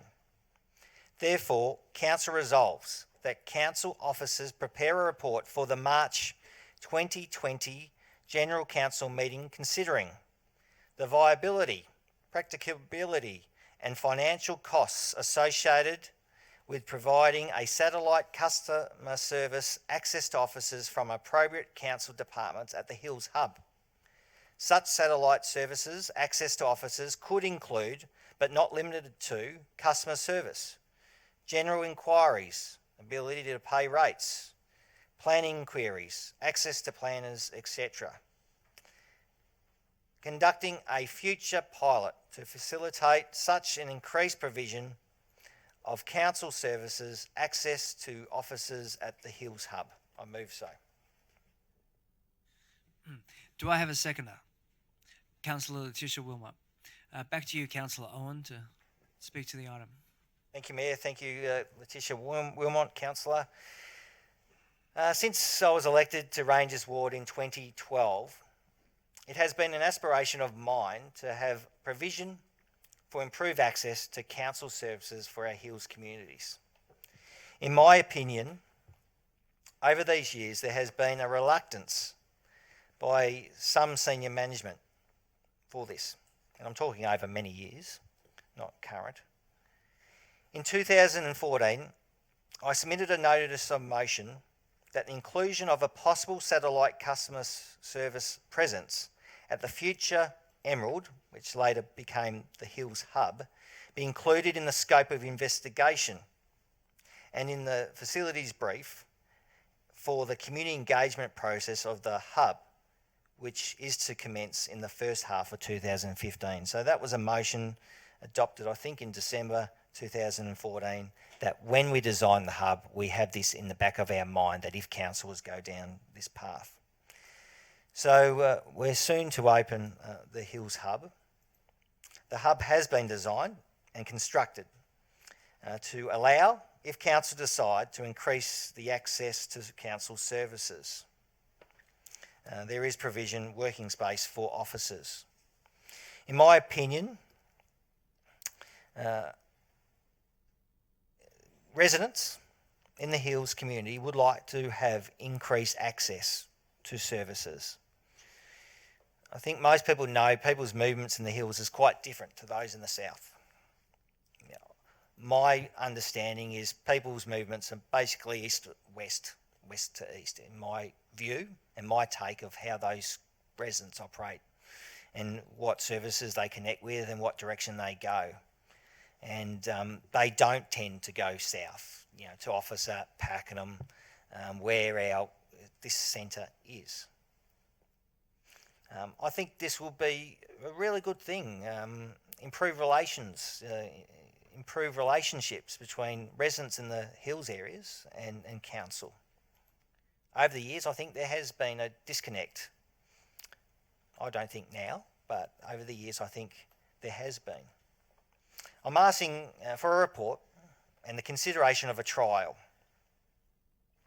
If we were to go down this space, you know, I think it would provide support for the dedicated placemaker council officer that will be situated in the Hills Hub to assist the groups move into that facility and get that going and interact with the user groups. So I think, you know, having further officers there in a trial would assist. Already our council officers operate by activity-based working. We also, you know, we see them, you know, work off-site, you know, in numerous instances and occasions. So I think we've got the technology to do that, and the way we deliver services is activity-based. It can, you know, be a multi-pronged access to council services, and in my notice of motion, I've gave examples.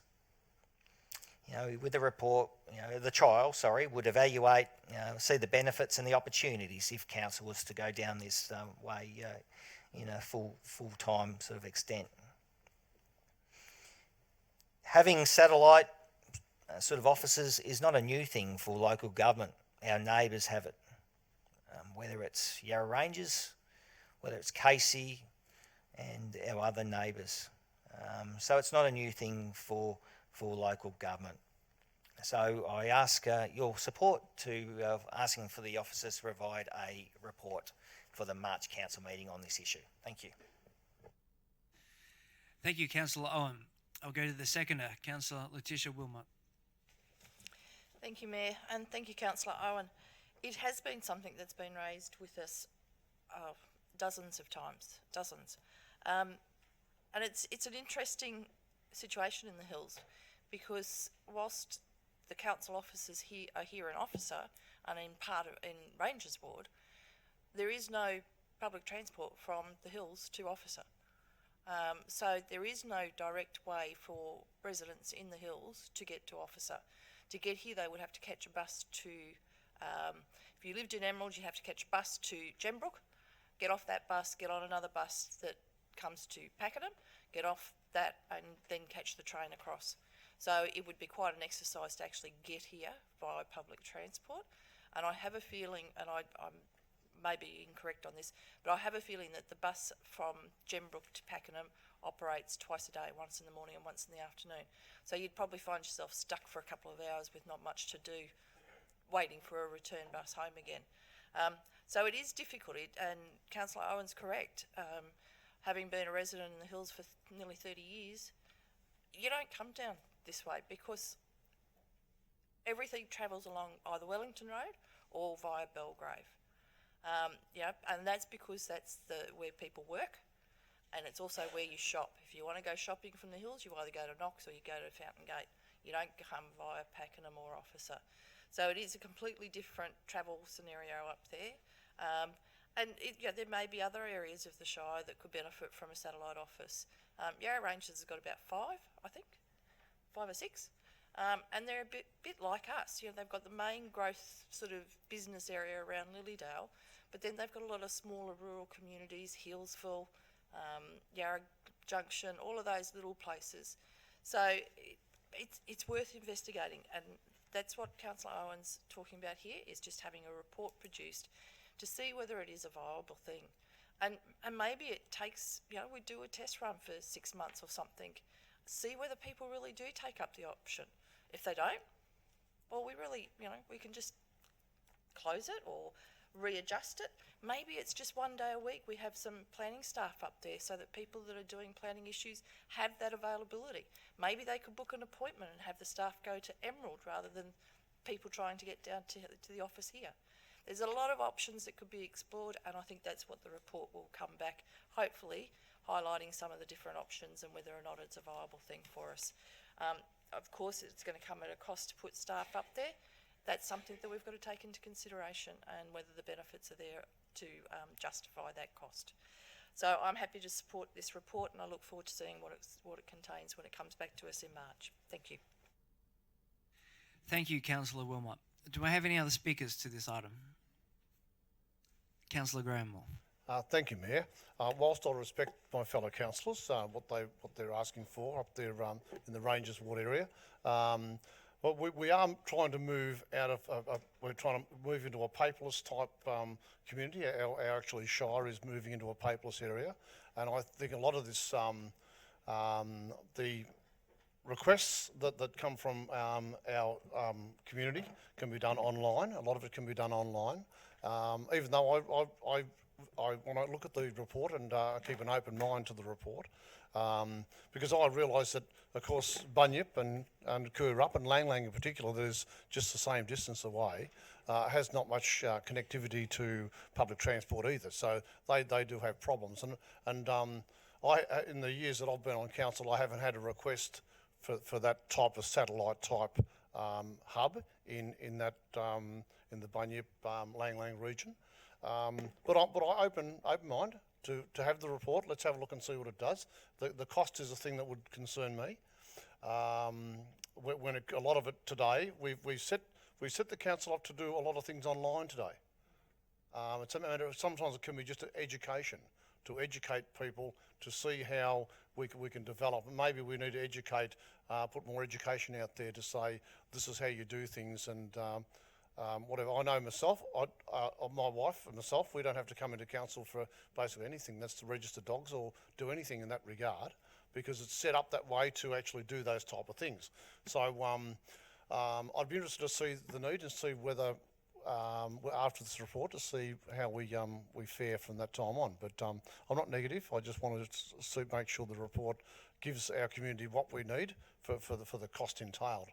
But let's also look at the education for online material, because our website is fantastic. There's a lot said for our website and what you can navigate it quite well. It's just a matter of just getting around and getting used to it. But old systems are hard to change.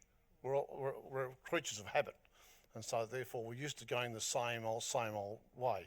And therefore maybe we have to upgrade and just move into that more of an electronic society, which we do. But that's just all. Thank you, Mr. Mayor. Thank you. All right. Thank you, Councillor Moore. Councillor Carol Ryan. Through you, Mayor. I value this report. I think it's something that we need to have to see what the community thinks. and how councillors see it as well. And you know, we talked about transport, and in briefing I did bring up about the areas that was just mentioned in reference to Coorierup and Bunyip Way, and we have an ageing community as well that don't use computers. So, you know, that could be a possibility of maybe in the near future of working with the pilot as far as our ageing community, because, you know, it is a habit of not wanting to learn something new. We do have some fantastic people in our community within the ageing group that do want to learn computers, but it's a matter of affordability as well and access to them. The transport's not really all that great. I mean, you've got a bus along here that's still within our central ward in particular. It's still an hour's transport of waiting per bus. So I can just imagine how hard it is for the people in your community, in your ward, in Ranges, to get down to the office here. So I do value that input. And so I'll look forward to the report and wait and see what comes back. Thank you. Thank you, Councillor Ryan. Do I have any other Councillor Colin Ross? Thank you, Mr. Mayor. This is a really interesting conversation that we've had for a long, long time on council. I must say, when you have a look at the dynamics, it was raised that Yarra Ranges have got 5 satellite places in their shire. They're 2,447 square kilometres. Cardinia Shire is 1,280, which is still pretty big, but still almost half the size of Yarra Ranges. And when we have a look at the different towns in Cardinia Shire, if you have a look, you've got Coorierup with, these are all 2016 with 3,579. You've got Emerald with 5,778. Bunyip 2,468. You've got Cockatoo with 4,200. You've got Garfield with roughly about 2,000. The interesting thing is our shire is really large, and I can remember last time, and I agree with getting a report done. I think it's always good to review things, to have a look at things. But when it comes down to it, I think the last time it came back to have a service centre that was properly looked after, it was going to cost well over $100,000 a year to run the one centre. And then the question came up, in all fairness to all the ratepayers who pay thousands and thousands of dollars, if you're going to put one up there, one should go into Coorierup, one should go down into Bunyip as well, so those people have the same opportunities, which then turned into, do we spend hundreds of thousands of dollars on one, hundreds of thousands of dollars on more? Then in the end it could morph into, if you did it properly, probably, you know, getting up into the hundreds and hundreds of thousands of dollars per annum. Then comes the question that if you've got a customer service situation at the moment and you're going to spend hundreds of thousands of dollars a year more on that, what do you take it off? What goes? What service goes? Or don't we build something? Or does somebody wait longer? And that's an ongoing basis. Now, if the community would like that to happen, well, that's fantastic. They'd be happy to forego other things. But on the other hand, as a council, knowing that we have got an absolutely chock-a-block budget set up, that, you know, and with, you know, you just can't increase things the way that we used to, we would have to look at what is going to go. What are you going to spend your money on? And if that's really what you want to spend your money on a year, but that should come back in the report. That'll have some costings around a business case to support or not to support these things. Anyway, I'll look forward to seeing that report come back. I'll have a look at this to see what comes back, and I'm sure the other councillors will be really interested too. Thank you. Thank you, Councillor Ross. Do I have any other councillors that wish to speak this item? Then I'll go back to the mover. Oh, sorry, Councillor Brown.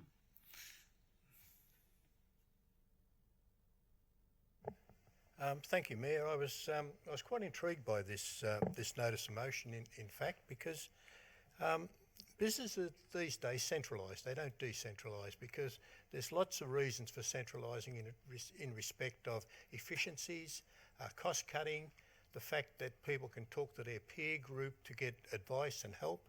Whereas you decentralise, you're taking people out of the environment that they're comfortable in with people that they normally work with. And I see the motion is to officers from appropriate council departments. So does that mean we put a planning officer in there, we put a compliance officer in there, and we put a general inquiries officer in there?